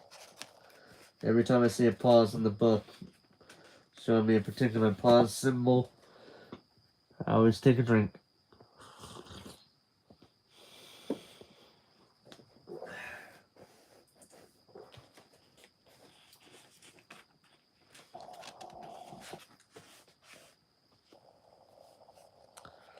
It took us 20 minutes to actually get the rehearsal underway, largely because Pip and Rooney would not stop bickering. First about who would play Romeo and Juliet, then about which part of Romeo and Juliet we would perform, and then about how we would perform it. Even after they agreed to cast Jason and me as Romeo and Juliet, Pip and Rooney spent another 15 minutes stomping around the room, plotting out the scene and vehemently disagreeing with each other about literally everything until Jason decided that we should probably intervene. "This isn't working," he said. "You're not co-directing." Yes we are," said Pip. "We have some minor artistic differences," said Rooney. "But aside from that, this is working absolutely fine." I snorted. Pip glared at me. Rooney put one hand on her hip. "If Philippa would just compromise a little, then things would be a little more straightforward." Pip squared up to Rooney. Or at least she tried to, but couldn't quite because Rooney was several inches taller, even with Pip's hair height. "You do not have permission to call me Philippa," she said. "This is bad," I muttered to Jason. He nodded in agreement. "How about we just wing it?" said Jason. "Just let me and Georgia have a go at the scene, and we can go from there." The two co-directors reluctantly agreed, and all was right for a small moment. Until I realized that I was about to act a Romeo and Juliet scene with Jason Farley Shaw. Oh boy, let's see how this goes. I loved acting. I loved getting to step into a character and pretend to be someone else. I loved getting to say stuff and behave in ways that I never would in real life, and I knew I was good at it too. It was the audience that made me nervous, which in this case was Pip and Rooney, and with the added pressure of performing a romantic scene with Jason, my best friend who I was almost dating, it's hopefully understandable that I was very nervous going into this scene. Jason and I had copies of Romeo and Juliet in our hands. Well, mine was sort of in my arm because I was using my giant and Oxford Anthology of Shakespeare, and he had the first line. Pip and Rooney were sitting on chairs with one seat between them, watching. "If I profane in my... Oh, I'm gonna... "If I profane with my unworthiest hand," began Jason, "this holy shrine, the gentle sin is this, my lips, two blushing pilgrims, ready stand to smooth that rough touch with a tender kiss." Okay, in the zone. I am a romantic lead. "Good pilgrim," I said, focusing on reading the words in the book and trying not to overthink it. "You do wrong, you're hard, you're..." Oh my god, this is going to be so awkward for me. Please take note that I have not read a Shakespeare play like Romeo and Juliet in years, okay? So if I mess up with the words, don't go off on me, okay? "Good pilgrim," I said, focusing on reading the words in the book and trying not to overthink it. "You do wrong your hand too much." "Okay, Georgia," Pip cut in. "Can we have you a bit farther away from Jason, just to emphasize the yearning?" "And then you could step a little closer to him as you speak," said Rooney. "Like, this is your first proper meeting and you're already obsessed with each other." Pip looked at her. "Yeah, good idea." Rooney returned her gaze with a slight twitch of her eyebrow. "Thank you." I did as they instructed and carried on. "Which mannerly devotion shows in this, for saints have hands the pilgrim's hands do touch, And palm to palm is Holy Palmer's kiss. Definitely a hand touch there, said Rooney. Jason held out his hand to me, and I touched it with mine. I felt a wave of nerves go through me. Have not saints' lips, said Jason, staring right at me. And Holy Palmer's too? I could feel myself getting red. Not because I was flustered or because of the romance of the scene, but because I felt uncomfortable. "A pilgrim," I replied. "Lips that they must use in prayer." "Georgia," said Pip, "can I be honest?" "Yeah?" That was supposed to be a super flirty line, but you just look like you need a shit. I spluttered out and laughed. Wow. I know it's just a read-through, but like, be romantic? I'm trying. Are you? Oh my god. I snapped the book shut, kind of annoyed, honestly. I wasn't a bad actor. Acting had been one of the few things I'd actually excelled at. You're being so harsh. Can we start again from the beginning? Fine. Jason and I reset and I opened up my book again. Okay. I was Juliet. I was in love. I had just met this super hot forbidden boy and was obsessed with him. I could do this. We read through until we got up to the lips bit again. Jason's hand holding mine. "Oh then, dear saint," said Jason, "let lips do what hands do. They pray, grant thou, lest faith turn to despair." Jason was giving us everything. God, I felt uncomfortable. "Saints do not move, though, grant for prayer's sake. Then move not, while my prayer's effects I take." Jason suddenly glanced at me, and kind of awkwardly, then turned to Rooney and Pip and said, "Presumably we kissed there." Rooney clapped her hands in delight. Oh my god, why is she doing that? "Yes! Definitely," said Pip. "Just a little one. I don't know, I think there could be a proper kiss there." Rooney waggled her eyebrows. "Ooh, Philippa's into this!" Oh my god. Oh my god. "I would prefer it," I said, Pip, "if you did not call me that." Pip really, really didn't like being called Philippa. She'd gone by Pip ever since I'd known her. She always said she preferred a more masculine-sounding name, and with the exception of it being used by her family members, Philippa just didn't feel like her. Sensing the change of tone in Pip's choice, Rooney's smirk dropped.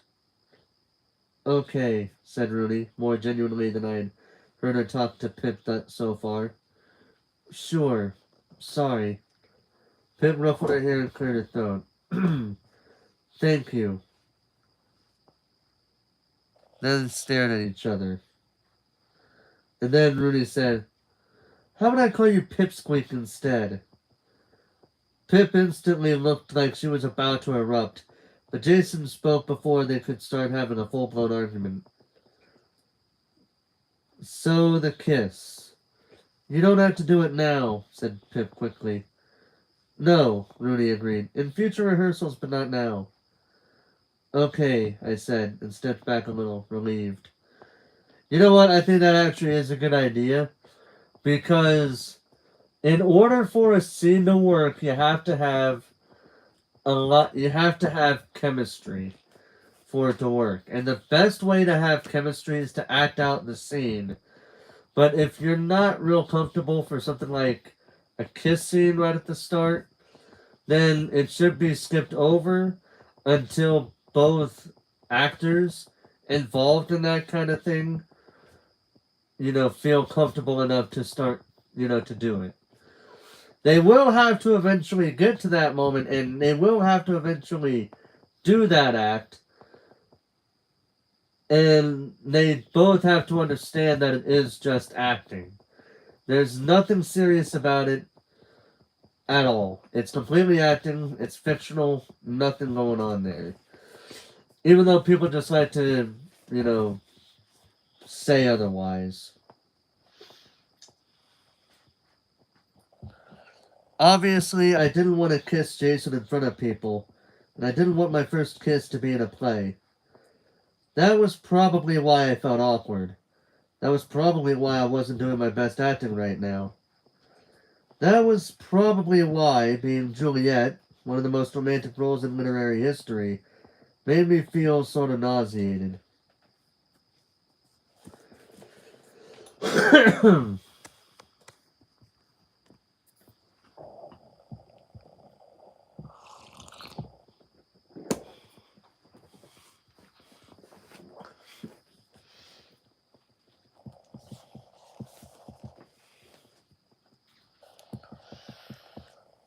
that wasn't like that wasn't like awkward or anything, was it? Jason whispered to me as we were packing up 20 minutes later. What? No. No, it was fine. It was great. You were great. We'll be great. Too much, Georgia. He sighed in relief. Okay, good. I took a moment to think about it, then before I could talk myself out of it, I said, I don't want our first kiss to be in a play.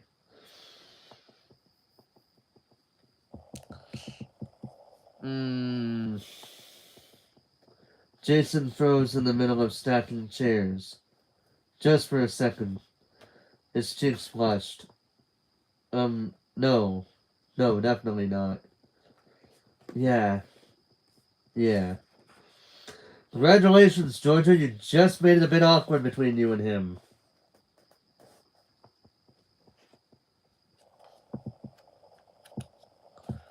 When we turned around, I saw Pip looking at us from across the room. Her eyes narrowed suspiciously. But before she could say anything, Rooney spoke. Did anyone ask around to try and find our fifth member? I don't have any other friends, I said immediately, as if everyone wasn't already fully aware of this. Jason stepped out of the room so he could finally stand up to his full height. I can try and ask some of my castle friends, but I'm not sure if they're really the acting sort. I've already asked my castle friends, said Pip. They said no. They turned to Rooney. Don't you have like 50 best friends? Can't you find someone? Rooney's expression suddenly dropped, and for a brief moment she seemed genuinely angry.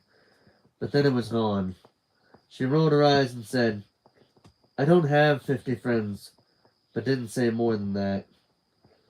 I had to agree with Pip. It was a little weird that Rooney, who was out partying at least twice a week and was down in the college bar most other days, didn't have a single other person she could get to join. What about your college husband? I suggested. They must have been friends at least. Rooney shook her head. I don't think he's really into theater. Maybe she wasn't really as close to those people as I thought. As we all stood in the autumn cold on the cobbled street outside and said our goodbyes, I wondered why Rooney cared so much about this in the first place. So much that she would go to all this effort, starting a new society, being the director, putting on her own play. We'd known each other for a few weeks now. I knew that she was a sex-positive party girl, and a Shakespeare enthusiast who could put on a smile to make you like her. But as for why she did any of the things she did, I had no idea.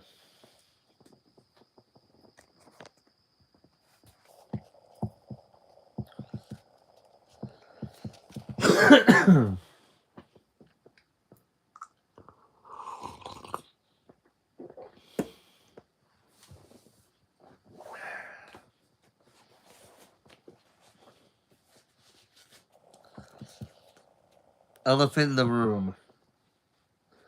George...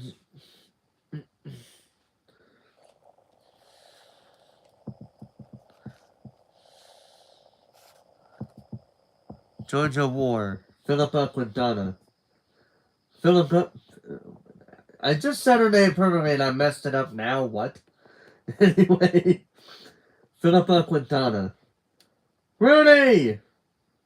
Georgia War. My name is Georgia, actually. Philippa Quintana. I just want to know how a person so hot can be so fucking annoying.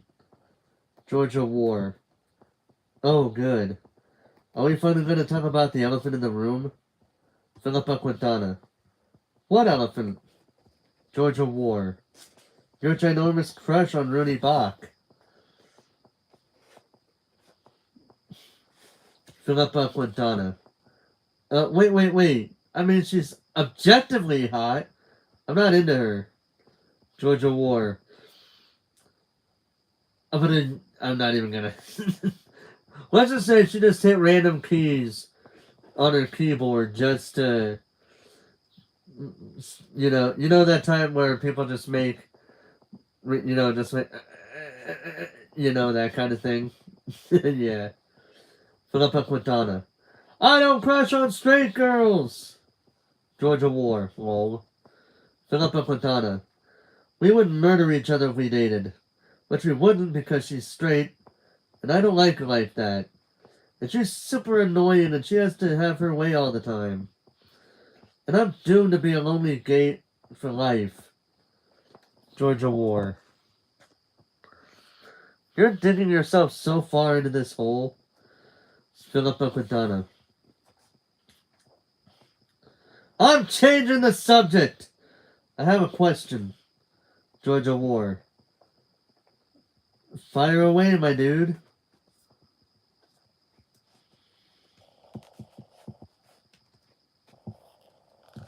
Philippa Quintana.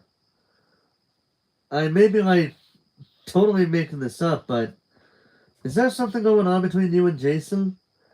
You told me you met up just you told me you met up just you two the other day, and I don't know, it sounds almost like a date or something. Georgia War. Would you find that weird if we dated? Philippa Quintana. I don't know. It'd be a change. Georgia War. Well, I guess I don't really know what's going on with that yet. Philippa Quintana. So you do like him? Georgia War. I don't really know. Maybe? We've decided to see what happens. Philippa Quintana. Okay.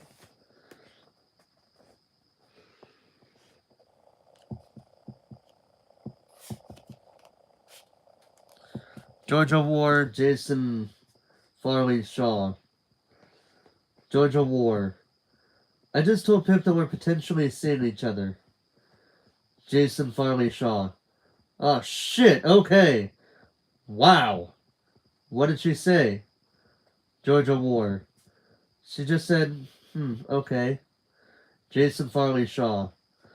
Oh god, she's mad then. Georgia War. I don't think she's angry. She's probably just confused. Jason Farley Shaw. Fair enough, I guess. It is kind of a sudden development. Georgia War. She'll get over it though, right? I mean, she'll be alright with it? Jason Farley Shaw. Yeah, definitely. Georgia War. Rudy Bach. Georgia War. Hey, Friday, where are you? Rudy Bach. Out! Smiley face. Georgia War. You coming back tonight? I have things to discuss. Rudy Bach. Ooh, things! What things? I love things! Georgia War. Well, I don't know what to do next with Jason, so I am summoning you to assist. Unless you want to stay out, no pressure, haha. Rudy Bach. Now, people are just being boring and drunk, and I'm not in the mood to get with anyone. Friday is on her way. Georgia War. Be hasty, egg.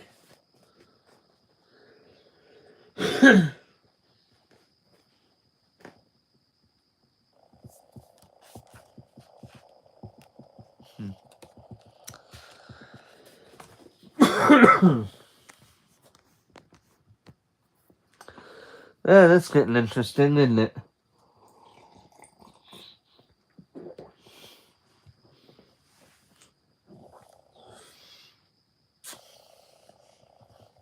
So now we're starting to see the aftermath of the three friends now confirming that two of the three are technically dating right now. The big question is, how will it go? If anybody's already read this book, don't tell me how it goes. I really don't want to get spoiled. The letter X. There, said Rudy, as I tapped send on my message. Georgia War. So, do you want to meet up again this weekend? We were sitting next to each other against the headboard of my bed. Rudy's still in full going out clothes and me in some Christmas pajamas, despite the fact that it was early November. Hey, I'm not one to judge. If you want to wear Christmas pajamas in November, you can wear Christmas pajamas in November. I'm not gonna be the time to be like, hey, it's not Thanksgiving yet. Put on different pajamas. I'm not gonna be like that. If you want to wear them, you want to wear them. I don't care. I wouldn't care. Excuse me. What do I do on the date? I asked, looking at the message, waiting for Jason to see it. She sipped her post-night out cup of tea. Whatever you want. But do we have to kiss on the second date? You don't have to do anything. I turned to Rudy, but we were sitting too close, so I just got an eyeful of dark hair curled into loose waves. Would you kiss on the second date? Rudy snorted. I don't go on dates. But you've been on a date before. She stayed silent for a moment. I guess so, she said finally. But generally I prefer just sex. Oh. Don't get me wrong, being in a relationship would be nice, probably. And sometimes I meet people and I think, maybe. She halted mid-sentence and rolled off my bed and walked over to her own. Well, I always fall for the wrong people, so what's the point? Oh. She didn't say anything about more than that, and it felt rude to push and ask for details. Instead, she started changing into her pajamas, and I definitely saw her shoot a glance at a photo of her in mermaid hair Beth. Maybe Beth was an ex-girlfriend, or an old crush. I didn't have any evidence that Rudy liked girls, but it wasn't impossible. There's nothing wrong with just having sex, she said, once she'd gotten to bed. I know, I said. Relationships just aren't for me, I think. They never end well. Okay.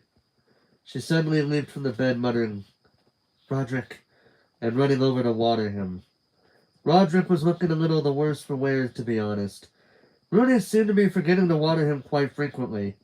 After she'd finished, she was asleep 5 minutes later while I stayed up, alternating between staring at the blue-tinged ceiling and scrolling through on my phone, stressing about whether I was supposed to kiss Jason on our second date. What if I really didn't like guys and that was why this whole thing felt so difficult to navigate? As soon as the thought popped into my head, I had to investigate further. I opened a tab on my phone and typed in, Am I gay? A bunch of links popped up, mostly useless internet quizzes that I already knew would be unhelpful and inaccurate. One thing caught my eye. The Kinsey Scale Test. I started reading about the Kinsey Scale. Wikipedia explained that it was a scale of sexuality which went from 0, exclusively heterosexual, to 6, exclusively homosexual.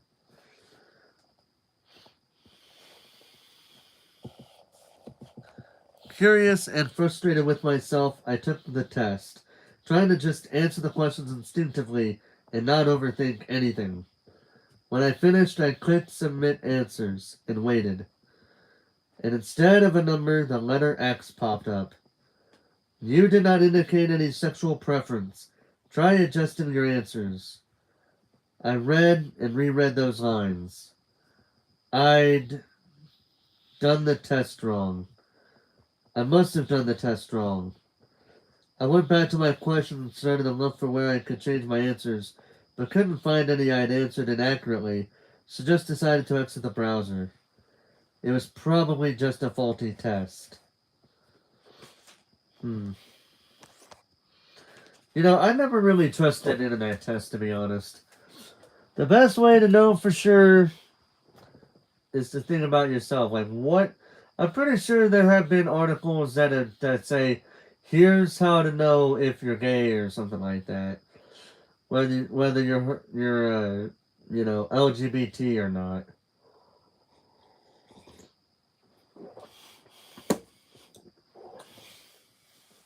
I'm sure there's those type of things there too.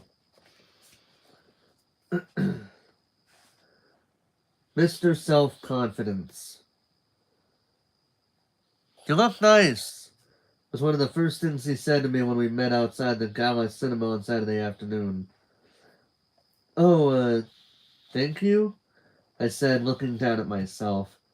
I had selected some khaki overalls with a fair owl jumper underneath, though most of the outfit was hidden by my giant coat because Durham was already dipping toward the freezing point, and I did not deal well with the cold. Jason, on the other hand, was wearing his teddy bear jacket and black jeans, which was his look pretty much all year round. I was thinking, he said as we walked inside the building. The cinema was probably a terrible idea for like a meetup. He'd been about to say for a date. He knew it was a date too then. It was on. I chuckled. Yeah, let's meet up and ignore each other for 2 hours. Basically. I mean, it sounds pretty relaxing, to be honest. That's true. I think the perfect marriage would be made up of two people who can sit in comfortable silence with each other for extended periods of all time. Steady on, I said. We're not married yet. This made out a spluttery, somewhat scandalized laugh. Nice. I could flirt. I was acing this.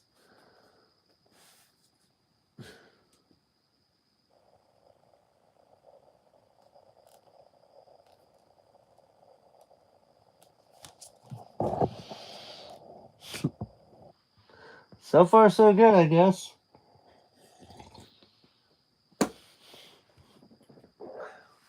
Let's see how it goes after this.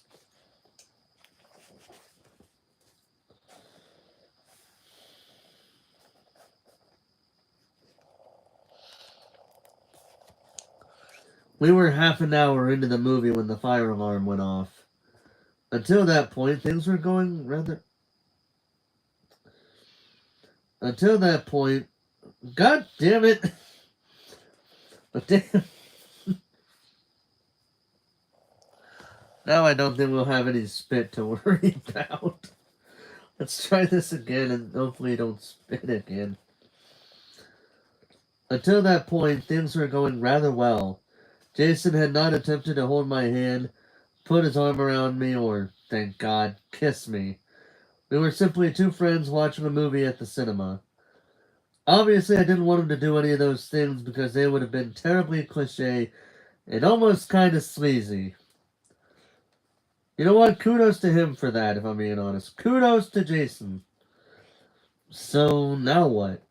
He asked as we stood in the cold outside the cinema. Nobody else seemed to know whether the fire was real, but it didn't seem like we'd be getting back inside anytime soon. A staff member had just come outside and was giving out cinema vouchers. I pulled my coat a little tighter around me. This was not how I'd hoped this afternoon would go. I had hoped we would sit next to each other in silence for 2 hours, watch a nice movie, and then go home. But we couldn't end the date now. That would be awkward. That would not be date-like behavior. I guess we could just go back to college and have tea or something, I said. That seemed to be the thing people did to socialize at uni. Tea in our bedrooms. Oh, wait. Bedroom. Was going to a bedroom a good idea? Or would that mean... Yeah, Jason smiled, sliding his hands into his pockets. Yeah, that sounds good. You want to come to mine? You could watch a movie in my room or something. I nodded too. Yeah, that sounds good. Okay. It was okay. I could do this. I could be normal. I could go back to a boy's room on a date and do whatever was usually involved in that. Talking, flirting, kissing, sex, maybe. I was brave. I didn't have to listen to my own thoughts. I could do all of it. Is there a reason why she had to bring up sex at the very last moment of it when it's just the, I don't know, the second date they've had? She is still thinking a little too much into it. And I don't think... Oh, shit, I just smothered my fucking glasses doing that. But yeah, I still think she's... Not as much as she was before, but she's still kind of overthinking it.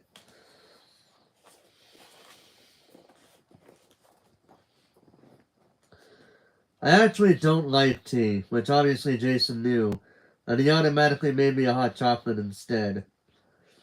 He had his own room, like Pip and most students at Durham, which meant it was small. It was probably a third of the size of mine and Rooney's, with one single bed. The decor was much the same, though. A crusty old carpet, yellow cinder block walls, and IKEA furniture. His sheets were plain blue. He had a laptop and some books on his bedside table, and a few pairs of shoes were tidily lined up underneath the radiator. But it wasn't any of this I noticed first. It was the wall that I noticed first. The wall was entirely blank, apart from a framed photograph of Sarah Michelle Gellar and Freddie Prinze Jr. in Scooby-Doo 2 Monsters Unleashed. I looked at it. Jason looked at me looking at it. I have questions, I said. Understandable, he said, nodding and sitting down on his bed. Do you remember Edward from my old school? He gave it to me. He finished the sentence as if it was the end of the story. Go on, I said. So, okay, you're gonna have to come sit down if I'm gonna explain this. He patted the space next to him on the bed. This made me a little nervous, but it wasn't like there was anywhere else to sit in the room, and he didn't do it in a particularly flirty way, so I guessed it was fine. I sat down next to him on the edge of the bed, holding my hot chocolate. So, we all know I'm a Scooby-Doo stan. Obviously. And also a Sarah Michelle Gellar and Freddie Prinze Jr. stan. I mean, okay, sure. Okay, so at my old school, like, before I moved to ours for sixth form, I was kind of known as a guy who'd never kissed anyone. What? I said, you never told me that. Well, you know, I left that school because, like, he made a face. A lot of the guys there, I mean, it was an all-boys school, and they would just rip the shit out of each other for every tiny thing. Yeah. Jason had told us a little bit about that before. How people at his old school are kind of nasty, generally, and he didn't want to be in that sort of environment anymore. So they all picked on me for having never been kissed. And I guess I got teased about it a lot. Nothing serious, but yeah, it was a thing. Everyone thought it was pretty weird. But you've kissed people now, I said. Like, you've had a girlfriend before. That was all after. Before then, that was the thing people would pick on me about. And, you know, people would say it was because I was ugly and I had acne and I liked musical theater and just stupid shit like that. That sort of thing doesn't bother me now, but I guess it did when I was younger. Oh, I said, but my voice felt hoarse all of a sudden.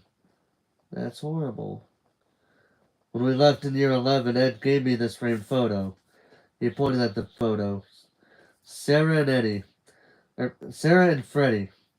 And Ed was like, this is a good love charm to help you get a girlfriend. We both really loved the Scooby-Doo movies, and it became an ongoing joke that Sarah Michelle Gellar and Freddie Prinze Jr. were, like, the pinnacle of romance, because they're real-life married and on-screen love interests. Every time someone we knew got into a relationship, we'd be like, Are you at Sarah Freddy's level, mate? Yeah. Okay, it sounds weird when I try to explain it. No, it's funny, I said. I just hope they don't get divorced anytime soon. Yeah, he nodded. Yeah, that would kind of mess the whole thing up. Yeah. Anyway, after he gave it to me, I had my first kiss like a week later. Jason chuckled. I mean, it was a shit kiss, but I guess I got it out of the way. So now it is a good luck charm. Jason told the story like it was a funny anecdote that I was supposed to be laughing at, but it wasn't funny. It was really fucking sad. I remembered the story of his first kiss with a girl he didn't really like that much. He told me and Pip that it wasn't great, but he was glad he'd got it out of the way. But hearing all of this from Jason now made me realize what had actually happened. He'd felt pressured into having his first kiss. Peer pressure is a bitch. Because people were bullying him for not having kissed anyone, he forced himself to do it, and it was bad. A lot of teenagers did that, but hearing it from Jason made me really, really angry. I knew what it was like to feel bad about not having kissed anyone, and to feel pressure into doing it because everyone else was. Because you were weird if you hadn't. Because this was what being a human was all about. That was what everyone said. He looked up at the picture. And maybe it isn't a good luck charm. I guess my romantic experiences until now haven't been great. He looked away. A shit first kiss and then Amy. Yeah, Amy was a disgusting human being. I think I only stayed with Amy for so long because I was scared of being single and being that person again. People have been shitting on me for years because I was, I don't know, unlovable or something. If I broke up with Amy, I thought I was going to be unlovable forever. His voice quieted. I really believed she was the best I deserved. You deserve more, I said immediately. I knew this to be true. Sorry. I knew this to be true because I loved him. Maybe I wasn't in love with him, but not yet, but I did love him. Thanks, he said. I mean, I know. I know that now. Okay, Mr. Self-Confidence. He laughed. Just wish I could tell that to 16-year-old me. I was a hypocrite. I was doing exactly what Jason had forced himself to do all those years ago. Have experiences, kisses, relationships, all because he was scared to be different. He was scared to be the guy who hadn't kissed anyone. That was exactly what I was doing, and I was going to end up hurting him. Maybe I should just tell him now. Tell him we should stop this. End it. Just stay as friends.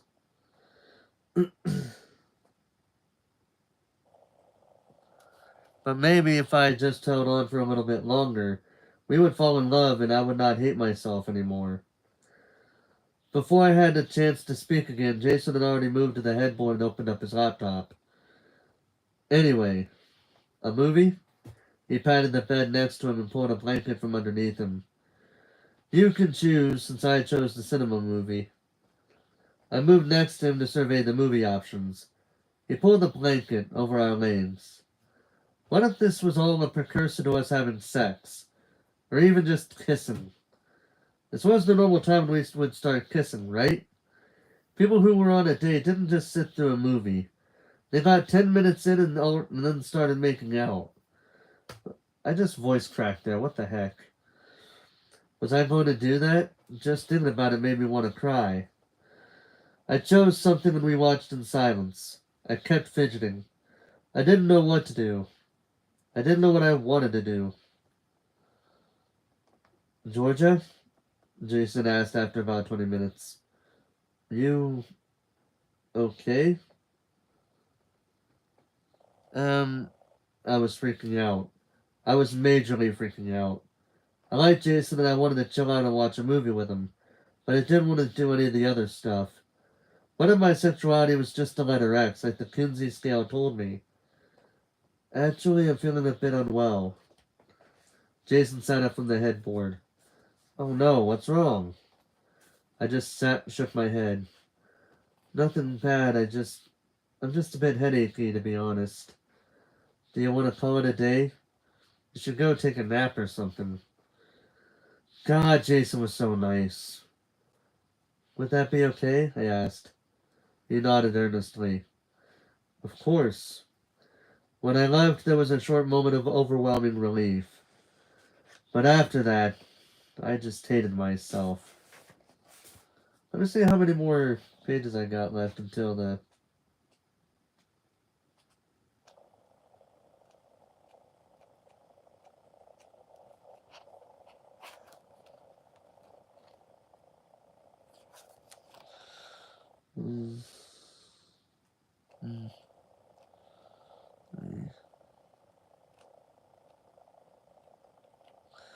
You know what, we'll go ahead and read the rest of this, because we're actually near the end of part 2. Why not?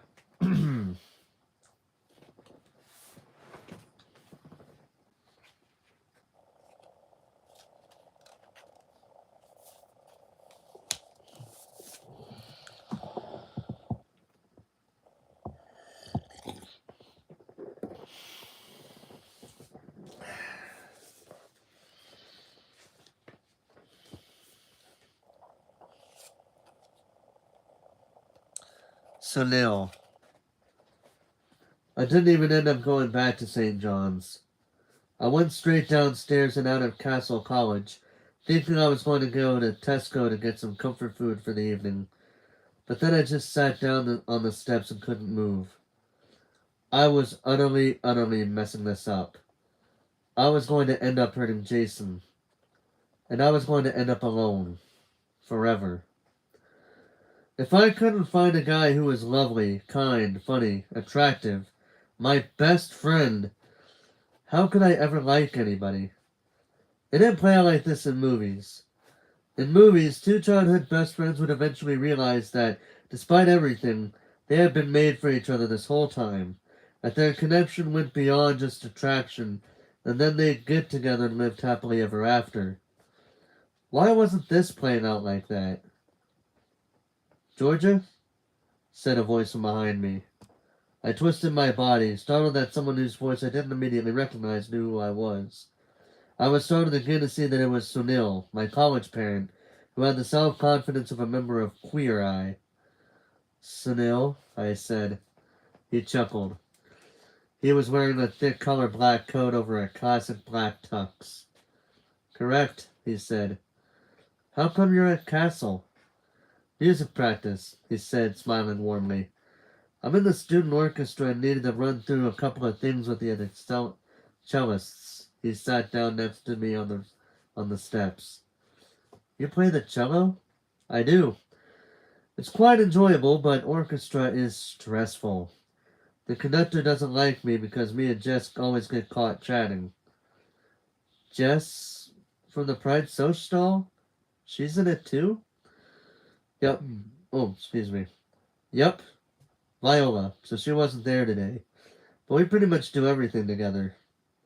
I think that was a cute thing to say, but I was struggling to feel any positive emotions about literally anything, so I just tried to force a smile, which obviously failed. You okay?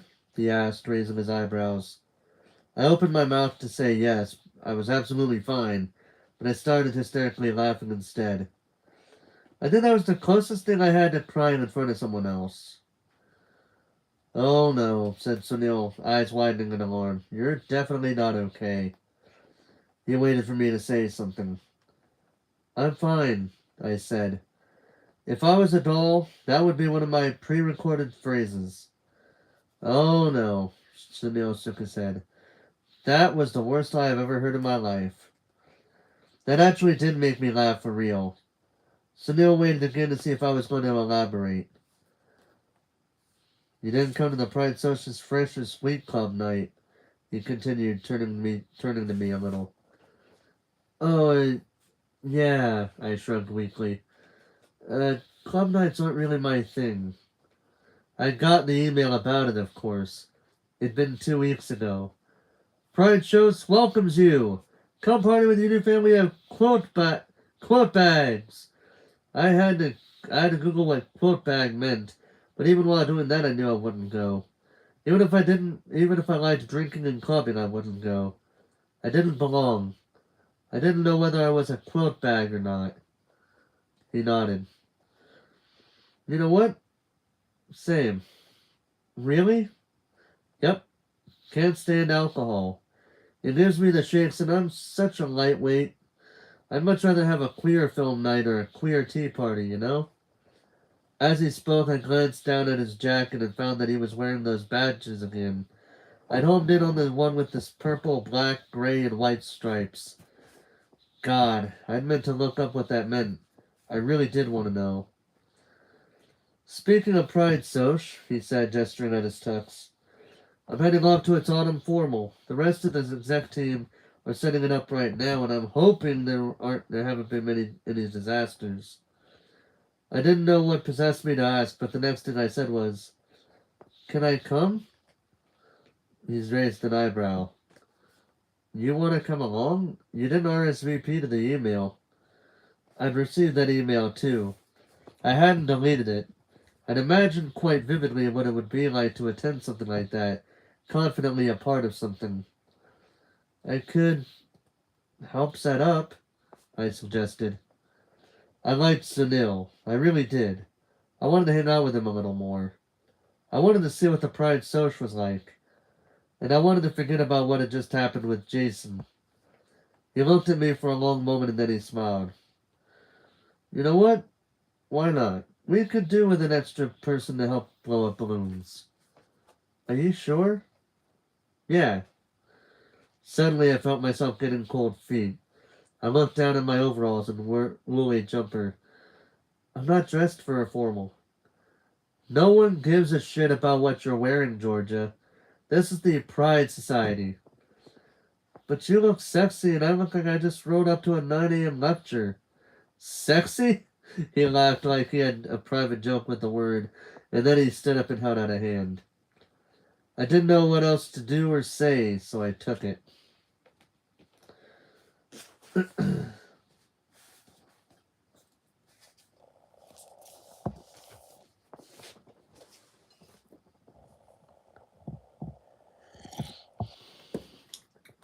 That doesn't mean anything. Anybody going crazy about to go crazy about it if they watched at this point. Doesn't mean anything right now. Calm down. Calm down. Calm down. Could have gone harder with the pride flags. Sunil held my hand all the way through Durham, in a slightly odd but nonetheless comforting way. I felt like I was hanging out with one of my parents. I suppose, in a way, I was. He didn't seem to feel the need to talk. We just walked. Alright, I'm gonna repeat that last bit. He didn't seem to feel the need to talk. We just walked. Sometimes he would swing my hand. About halfway there, I wondered what I was doing.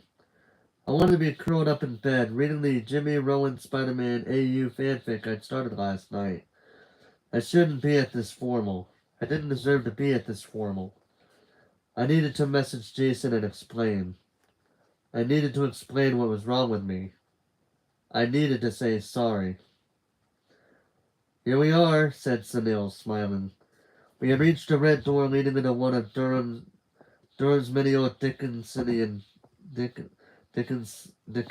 buildings. I looked at the shop it was connected to. Greg's? Sunil snored. Yes, Georgia, we're having our society formal dinner at Greg's. I'm not complaining. I like sausage rolls. He opened the door, revealing a narrow corridor leading to a stairway and a sign. Biggs Diggs, restaurant and bar. We rented out Biggs for the evening, said Sunil, cheerfully leading me up the stairs and into the restaurant. The club nights are fine, obviously, but I insisted we have formals as well this year. Not everyone is into clubbing. It wasn't a huge space, but it was a beautiful one. It was one of Durham's old buildings, so the ceiling was low, adorned with wooden beams and soft, warm lighting.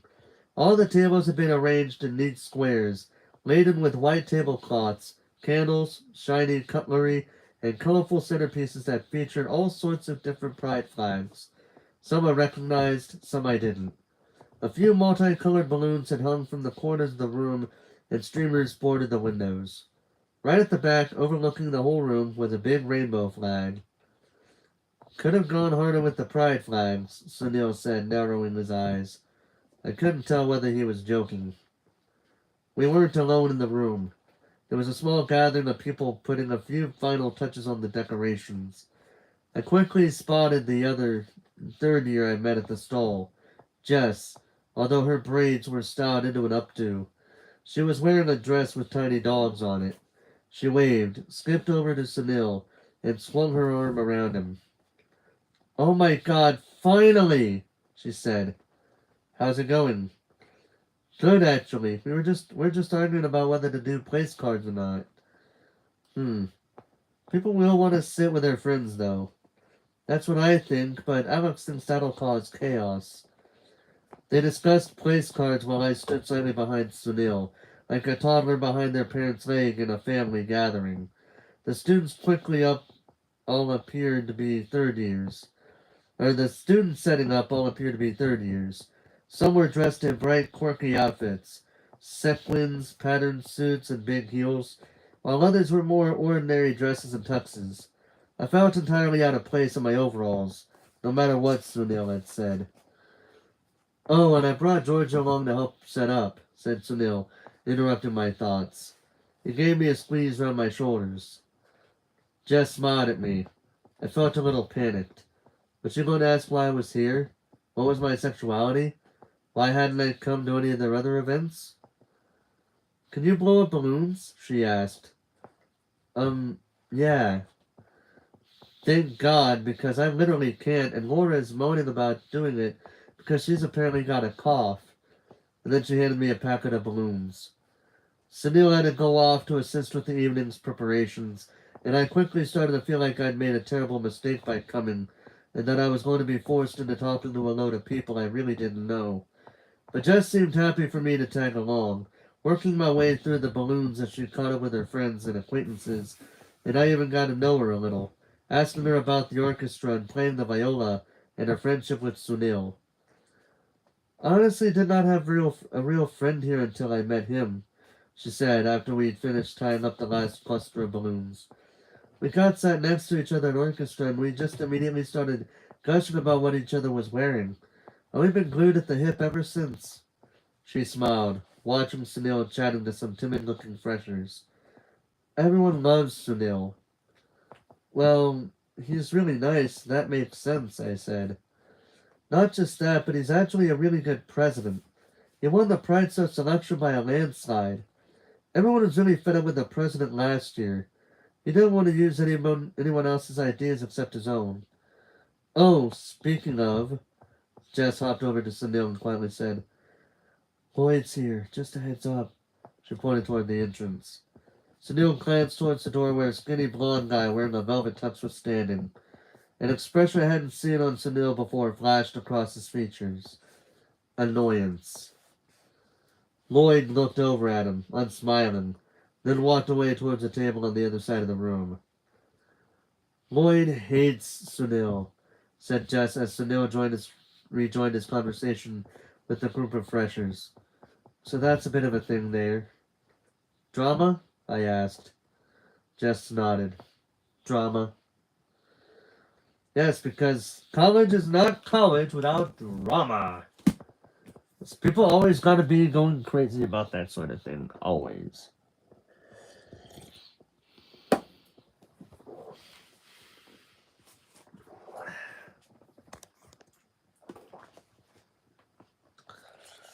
For some reason, pity or genuine kindness, I wasn't sure, I ended up sitting next to Sunil at his table throughout the dinner. By 8 o'clock, the room was packed and lively, and waiters were serving drinks and starters. Between courses, Sunil made an effort to move around the room and talk to people at every table, especially the freshers. The newbies seemed genuinely excited to meet him. It was sort of wonderful to watch.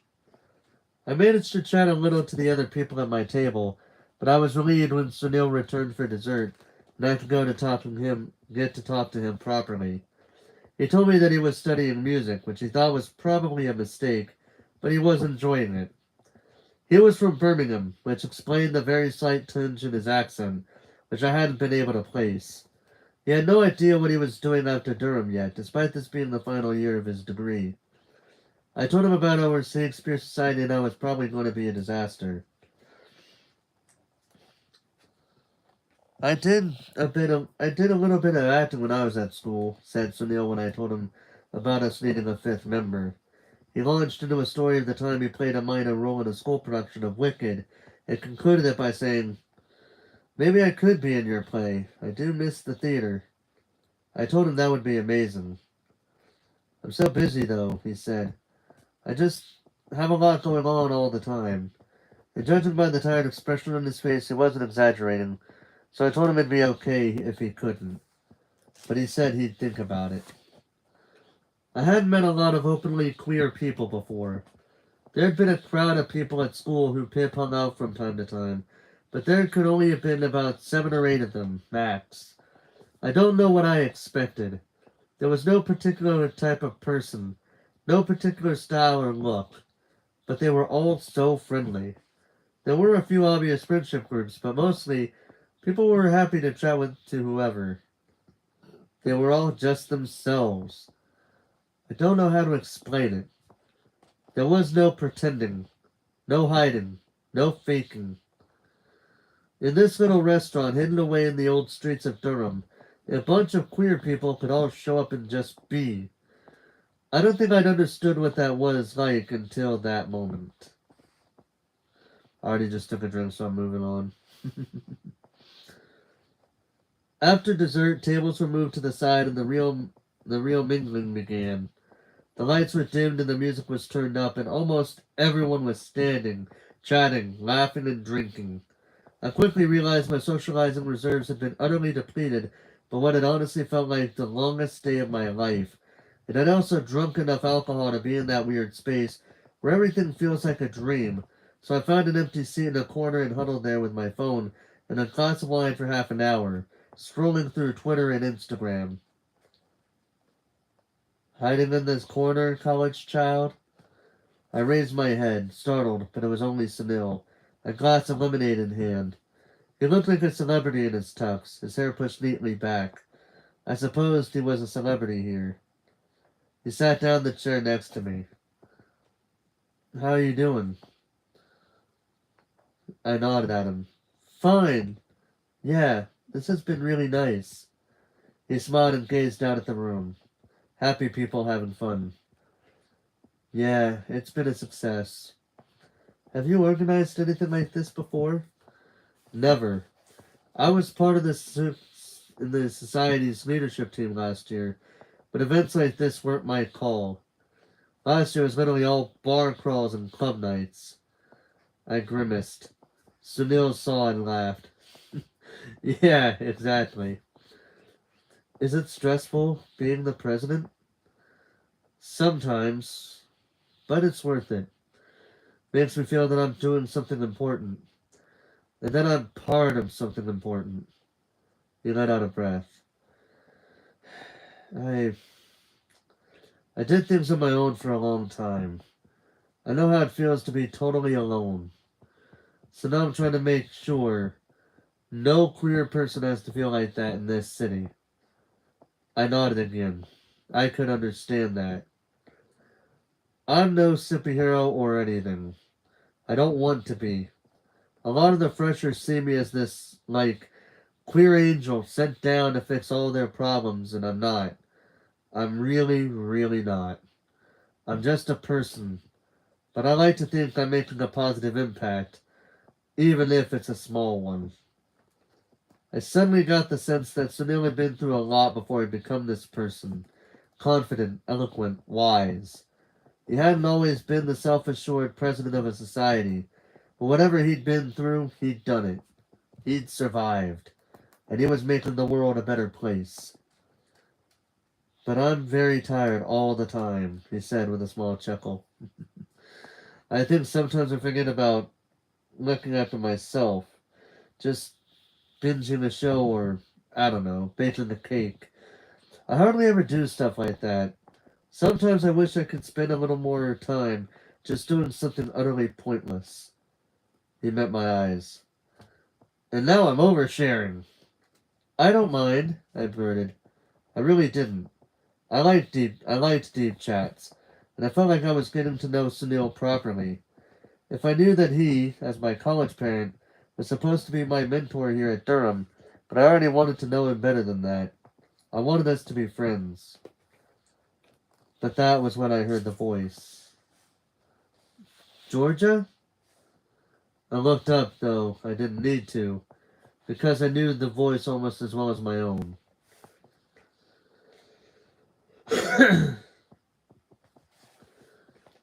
Pip was wearing a black tux not dissimilar from Sunil's, was staring down at me with a baffled expression.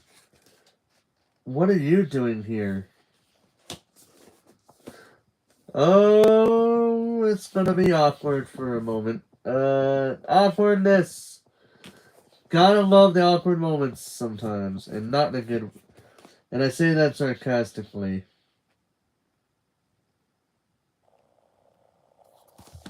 I think we got 2 chapters left, so I'll go ahead and finish them first.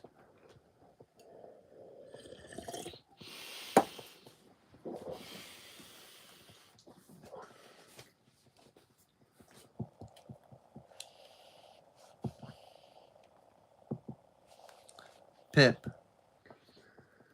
I looked at Pip. Pip looked at me. Sunil looked at Pip. Then he looked at me. I looked down at my hands, struggling to know what to do or how to explain why I had attended a Pride Search formal when I was supposed to be dating Jason and Pip had no reason to believe I wasn't straight. I ran into Sunil, I said, but didn't know where to go from there. I'm her college parent, said Sunil. Yeah. So, Pip smiled awkwardly. You just decided to come along? There was a silence. Actually, said Sunil, sitting up in his chair, I asked Georgia to come along to help out. We were a bit short on numbers for setting all this up. He turned to me with a smile that he looked a tiny bit sinister. Probably because he was lying out of his ass. And, in return, I'm to be in George's play. Oh! Pip immediately brightened, her eyes widened. Shit! Yes! We really needed a 5th member! You're in it too? Yeah. Well, I was sort of forced into it, but yes. As soon as I had processed the fact that Sunil had just volunteered himself to be in our play, he had been called over by another group of people, given me a pat on the shoulder, and had bidden farewell to the both of us.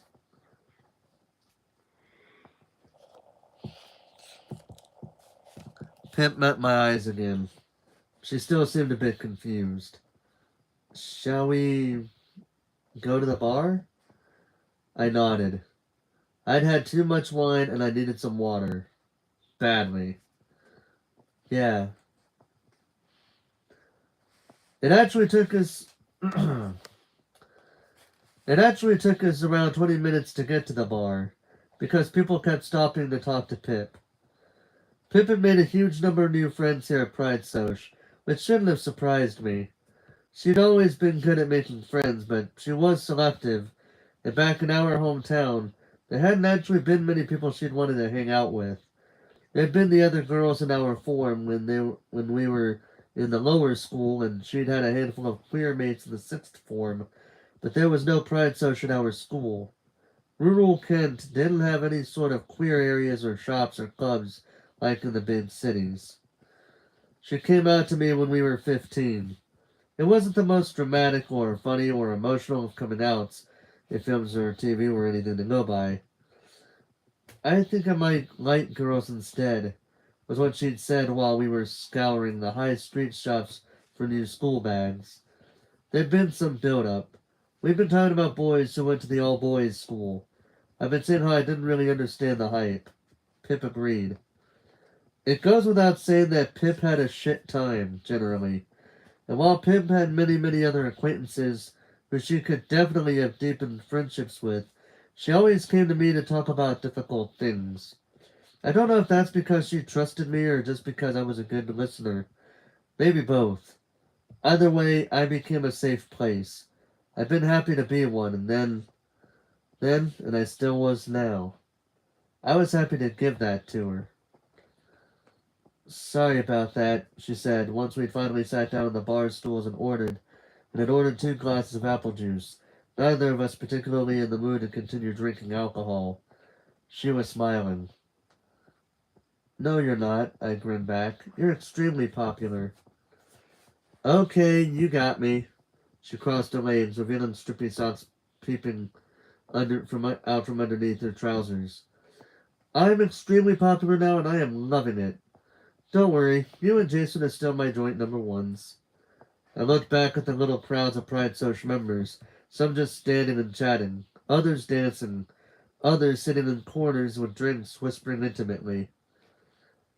I've been going to Latam Social as well, Pip said. They had a welcome social a few days ago. Oh, how was it? Pip nodded excitedly. Actually awesome. My mom forced me to go because, I wasn't super enthused about it. I didn't really know what she'd actually do in it, but it was really nice to make some friends there. And they genuinely do so much stuff. I met this other Colombian girl, and she was telling me about this little gathering they did last December for Dia de las Velitas. She smiled. It made me feel like, I don't know, it reminded me of when I lived in London. Back in our hometown, sometimes Pip had felt alone in a way that Jason and I just couldn't make better. She often said she wished her family hadn't moved out of London, because at least there she'd had her grandparents and a big community around her. When she moved to our tiny Kentish town at 10, the community was gone. Pip was the only Latina in our school year. With that, and figuring out that she was gay, Pip had definitely drawn the short straw in terms of people in her vicinity who she could relate to and bond with on a deep level due to shared life experiences. I'd forgotten how good it felt to be surrounded by so many Latinx people. You know, she continued. Our school was so white, and even being here in Durham as a whole is so white. Even Pride Social is pretty white overall. She gestured around her, and when I looked, I realized how correct she was. With the exception of Sunil, Jess, and a handful of others, most faces in the room were white. I'm starting to feel how much it affected me to just be around white people all the time. Like being gay and Latina meant that I just didn't know anyone like me. As good as it felt to finally have a few queer friends in sixth form, they were all white, so I just couldn't fully relate to them. She chuckled suddenly. But I met this gay dude at Latam Soch, and we had a massive chat about being gay and Latinx, and I swear to God I never felt so understood in my life. I found myself smiling, because my best friend was thriving here. What? She said, seeing the smile on my face. I'm just happy for you, I said. God, you actual sap. I can't help it. You're one of the very few people I actually care about in the world. Pip beamed like she was very pleased about this fact. Well, I am a very popular and successful lesbian. It's an honor to know me. Successful? I raised an eyebrow. That's a new development. Number one, how dare you? Pip leaned back on her stool with a smug expression. Number two, yes, I may have gone with a girl at the Pride Social Club night. Pip! I said straight back, grinning. Why didn't you tell me that? She shrugged, but she was clearly very pleased with herself. It wasn't anything serious, it wasn't like I wanted to date or anything. But I wanted to kiss her. We both wanted to kiss, so we just did. What was she like? We sat at the bar and Pip relayed the whole encounter to me about the girl in second year at Hatfield College who'd studied French and was wearing a cute skirt and how it didn't mean anything in particular, but it had been fun and good and silly and everything she'd wanted from being at university. This is so dumb, but it just gave me hope. Like a little bit, Pip let out a breath. Sorry, just coughed while I'm trying to do a breath. Sorry.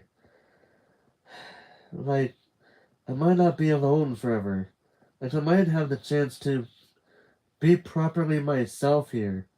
To feel like being myself is a good thing.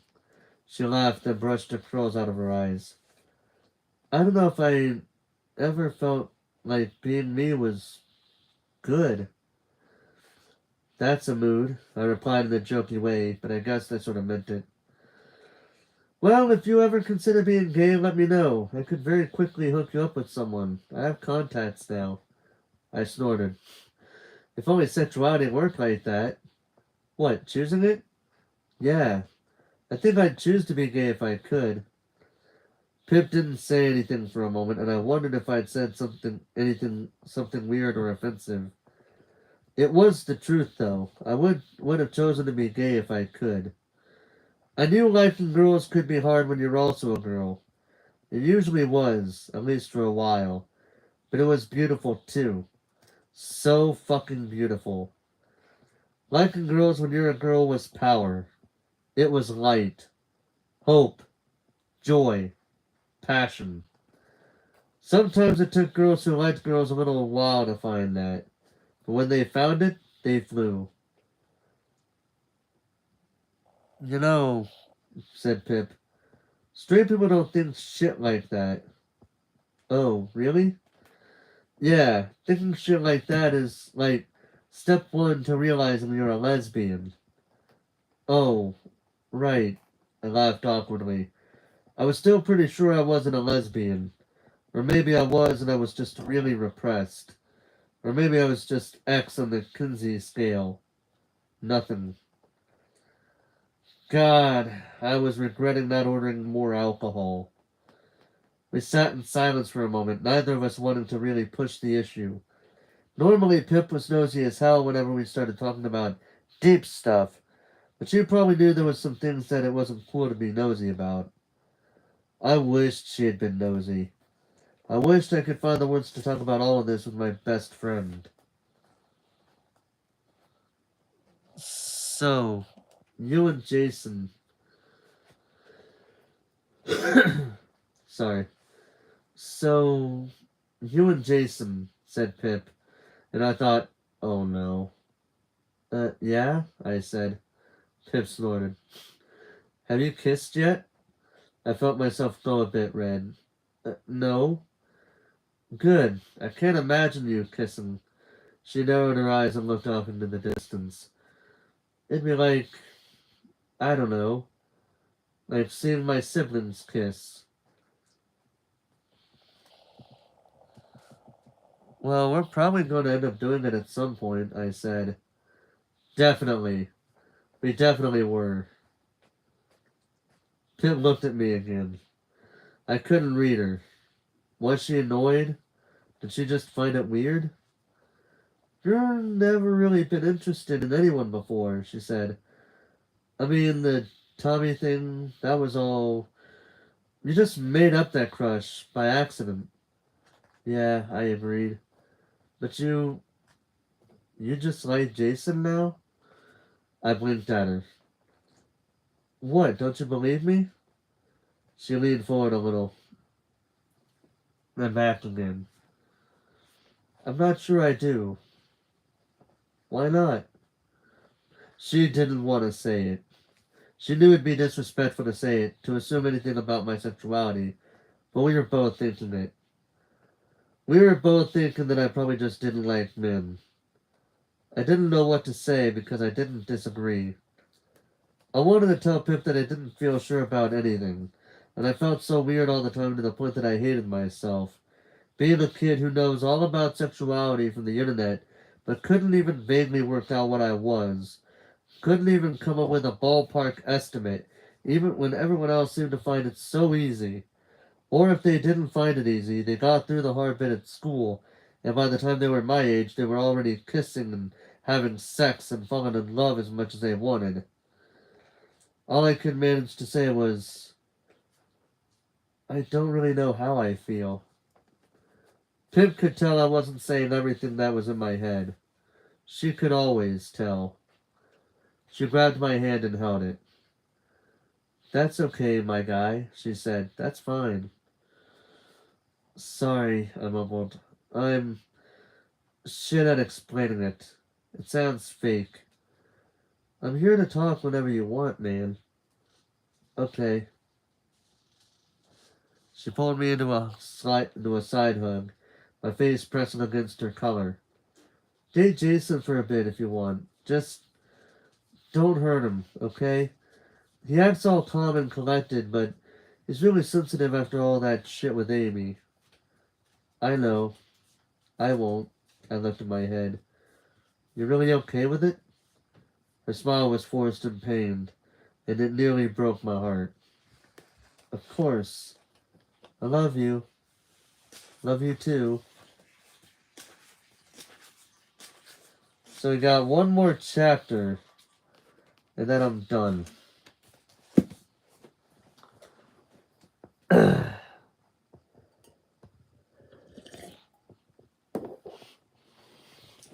Alright, let's do this.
Yeah, sorry about that. In case you're wondering what that was all about, the family member was waking up, went to the bathroom, started hacking some stuff up. You could hear it, what she was doing. Um, yeah, we're not really going to talk too much about that. We're moving on. Final chapter of part 2. Mirage. I decided to leave after that. Pip kept getting dragged into conversations with people I didn't know, and I didn't have any energy left to talk to the new people. Jess was busy mingling, and Sunil was nowhere to be seen. I checked my phone. It was only 20 past 10. I wondered whether Jason was okay. He was probably still sitting in his room, all alone, wondering whether I'd really had a headache or I just didn't like him. I didn't want to think about love anymore. As I walked out the restaurant and down the narrow stairway, I heard a pair of hushed voices at the bottom. I stopped, realizing that one of the voices belonged to Sunil. I'm the president now, he was saying, and if that pisses you off so much, you don't have to come to the society events anymore. What, now you're trying to kick me out? Said the second voice. Classic. I shouldn't be surprised by this point. And now you're trying to pick our fight again. Sunil let out a long sigh. Don't you ever get tired, Lloyd? 'Cause I do. It's my right to voice my concerns about the society. You changed all the events we do, and now you're letting in way too many people. letting in too many. What planet are you on? I saw the fucking flyers you were handing out at the Freshers Fair. Asexual and bigender and whatever. You're just gonna let in people who thinks there's some made up internet identity. You're just gonna let in anyone who thinks there's some made up internet identity? There was a short silence, and then Sunil spoke again. His voice hardened. You know what, Lloyd? Yes. Yes, I am. Because Pride Social is inclusive and open and loving and not run by you anymore. And because there are still sad little cis gays like you who seem to take other queers' mere existence as a threat to your civil rights, even freshers who are showing up here for the first time, some of them likely never having been to a queer event in their whole lives, just trying to find somewhere they can relax and be themselves. And I don't know if you're aware of this, Wood, because I know you don't recognize any pride flag that isn't the fucking rainbow, but I actually happen to be one of those made-up internet identities. And guess what? I'm the president, so get the fuck out of my formal. I heard the sound of footsteps moving away and swinging the door, opening and closing. I waited a moment, but there was no way to pretend I hadn't heard that conversation, so I descended the steps. Sunil looked up as I approached. He was leaning against the wall, fingers tightly clenching his upper arms. Oh, Georgia, he said, forcing a smile, but it must have looked guilty because he immediately said, Ah, you heard some of that. Sorry, I said as I reached the bottom step. Are you okay? Do you... I struggled to think of a way I could help. Do you want a drink or something? Sunil chuckled. You're sweet. I'm okay. He sounded like a disgusting person. Yes, he very much is. Just because you're gay doesn't mean you can't be a bigot. That is a true statement, as much as people would probably believe otherwise. It don't matter which group of people you're in, you can always be a bigot. I think you pretty much annihilated him though. He laughed again. Thanks. He unfolded his arms. You heading home? Yeah, it's been really nice. Good. Great. You're welcome to come along any time.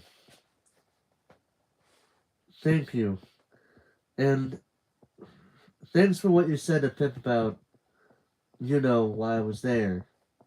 He shrugged. No biggie. You don't have to be in our play.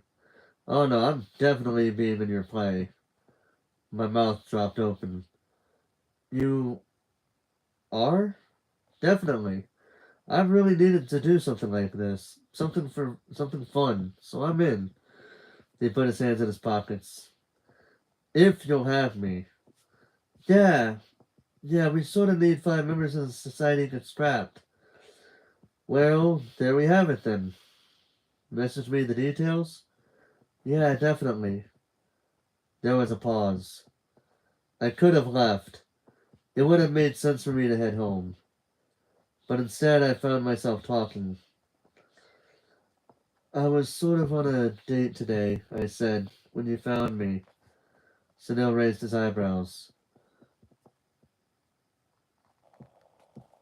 Uh, oh, why? Were they awful? No, it was... The guy is really lovely. It's me that's the problem. I'm weird. Sunil paused. And why are you weird? I laughed nervously. I don't think I can ever feel anything. Maybe he's the wrong person for you. No, I said. He's wonderful, but I never feel anything for anyone. There was another long pause. I didn't even know how to begin to explain it properly. It felt like something I'd made up in my head. A dream I couldn't quite remember properly. And a word. A word that Lloyd had spoken with such malice, but Sunil had defended. A word that had sparked something in my brain. I'd finally made the connection. I was grateful. I was grateful I was a little tipsy.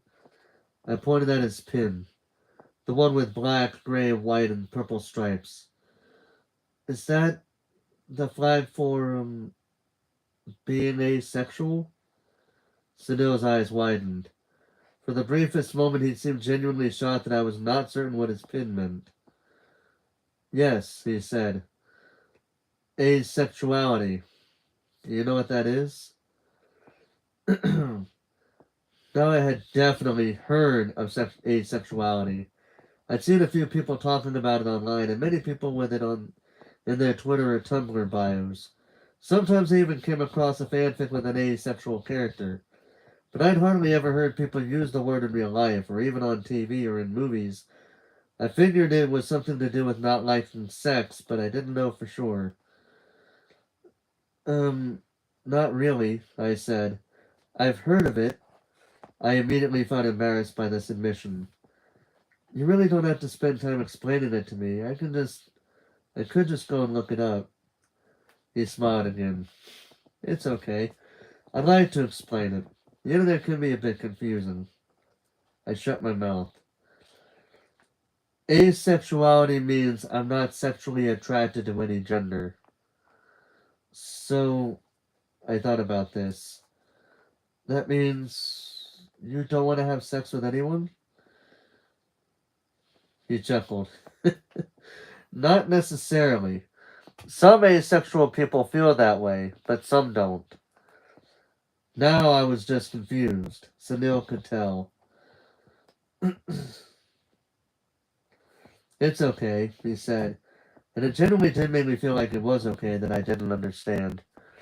Asexuality means I'm not sexually attracted to any gender, so I don't look at men or women or anyone and think, wow, I want to do sexy stuff with them. This made me snort. Does anyone actually think stuff like that? Sunil smiled, but it was a sad smile. Maybe not in those exact words, but yes, most people think stuff like that. This shook me. Oh, so I just don't feel those things. Even if there's someone I'm dating. Even if they're a model or a celebrity. Even if, on a basic objective level, I can tell that they're conventionally attractive. I just don't feel those things of attraction. Oh, I said, again. There was a pause. Sunil looked at me, contemplating what to say next. Some asexuals still enjoy having sex for a whole variety of reasons, he continued. I think that's why a lot of people find it confusing. But some asexuals don't like sex at all, and some are just neutral about it. Some asexuals still feel romantic attraction to people, wanting to be in relationships or even kiss people, for example. But others don't want romantic relationships at all. It's a big, big spectrum with a whole range of different feelings and experiences. And there's really no way to tell how one specific person feels, even if they openly describe themselves as asexual. So, I knew it was a little invasive to ask, but I just had to. Do you still want relationships? He nodded. Yes. I identify as gay as well. Gay asexual. As well? The technical term is homoromantic. Homoromantic. I still want to be in relationships with guys and masculine folks. But I feel very indifferent about sex because I've never looked at men or any gender and felt sexual attraction to them. Men don't turn me on. Nobody does. So romantic attraction is different from sexual attraction? For some people, they feel like different things, yes, said Sunil. So some people find it useful to define those two aspects of their relation differently. Oh, I didn't know how I felt about that. What I felt was so whole. It didn't feel like two different things. Jess, she's aromantic, meaning she doesn't feel romantic attraction for anyone. She's also bisexual. She won't mind me telling you that.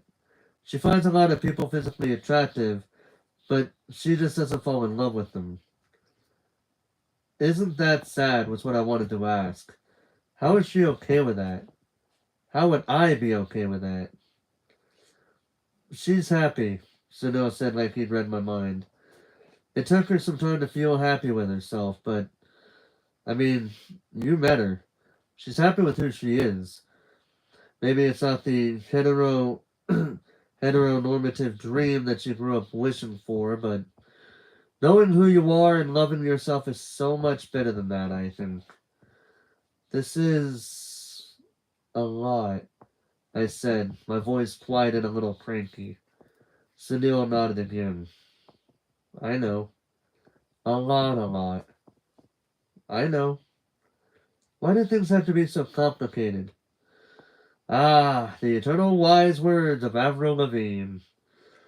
If you guys know the song, if you know, you know. I didn't know what to say after that. I just stood there, processing. It's funny, said Sunil after a few moments. He looked down as if remembering an old joke. So few people know what asexuality is or aromanticism is or are. Sometimes I think I'm so wrapped up with Pride Social that I forget there are people who just never heard these words or have any idea that this is a real thing. I'm sorry, I said instantly. Had I offended him? Oh my god, you have nothing to be sorry about. It's not in films, it's hardly ever in TV shows, and when it is, it's some tiny subplot that most people ignore. When it's talked about in the media, it gets trolled to hell and back. Even some queer people out there hate the very concept of being arrow or ace, because they think it's unnatural or just fake. I mean, you heard Lloyd. Sunil smiled sadly at me. I'm glad you were curious. It's always good to be curious. I was curious now, that's for sure. And I was also terrified. I mean, that wasn't me. Asexual, aromantic. I still wanted to have sex with someone eventually. Once I found someone I actually liked. Just because I'd never liked anyone didn't mean I never would. Did it? And I wanted to fall in love. I really did. I definitely would someday. So that couldn't be me. I didn't want that to be me. Fuck, I didn't know. I shook my head a little, trying to dispel the hurricane of confusion that was threatening to form inside my brain. I should go home, I stammered, feeling suddenly like I was being a huge bother to Sunil. He probably just wanted to have a nice evening, but here I was asking for a sexuality lesson. I mean, back to college. Sorry, thank you for explaining about all of that. Sunil gazed at me for a long moment. Sure, he said. I really am glad you came along, Georgia. Yeah, I mumbled. Thank you. Sorry. Pride Social's here for you, he said. Okay? Nobody was ever there for me until I met Jess. And if I hadn't met her, he trailed off, something crossing his expression that I couldn't read. He replaced it with a familiar, calm smile. I just need you to know that people are here for you. Okay, I said hoarsely, and then I was gone. I guess it's fair to say a lot was spiraling in my brain on that walk alone. I was going to hurt Jason, or Jason and I were going to die together wearing wedding rings. Pip was thriving. Maybe she didn't need me anymore. Why couldn't I feel anything for anyone? Was I what Sunil and Jess were? Those super long words that most people hadn't even heard of? Why couldn't I fall in love with anyone?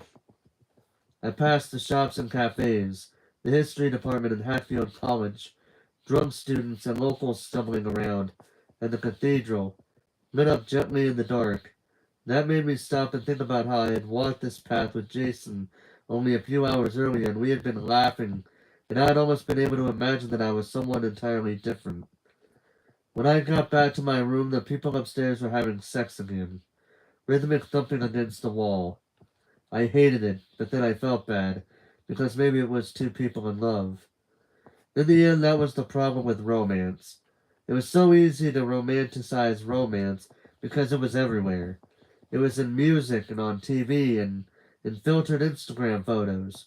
It was in the air, crisp and alive with fresh possibility. It was in falling leaves, crumbling wooden doorways, scuffed cobblestones, and fields of dandelions.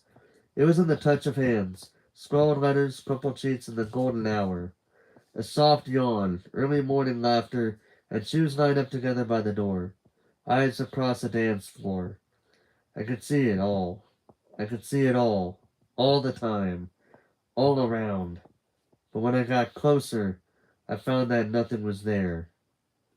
A mirage.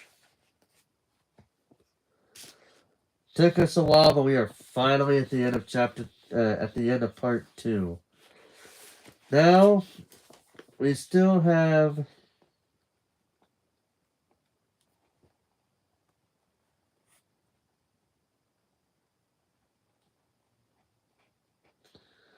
I believe we have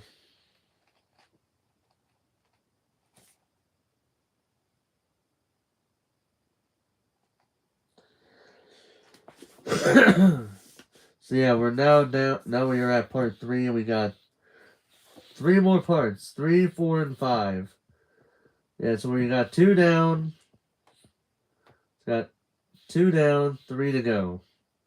We're getting there.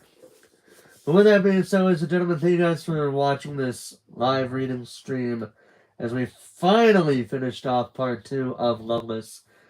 I'm not sure when I'll do part 3, but I'm hoping.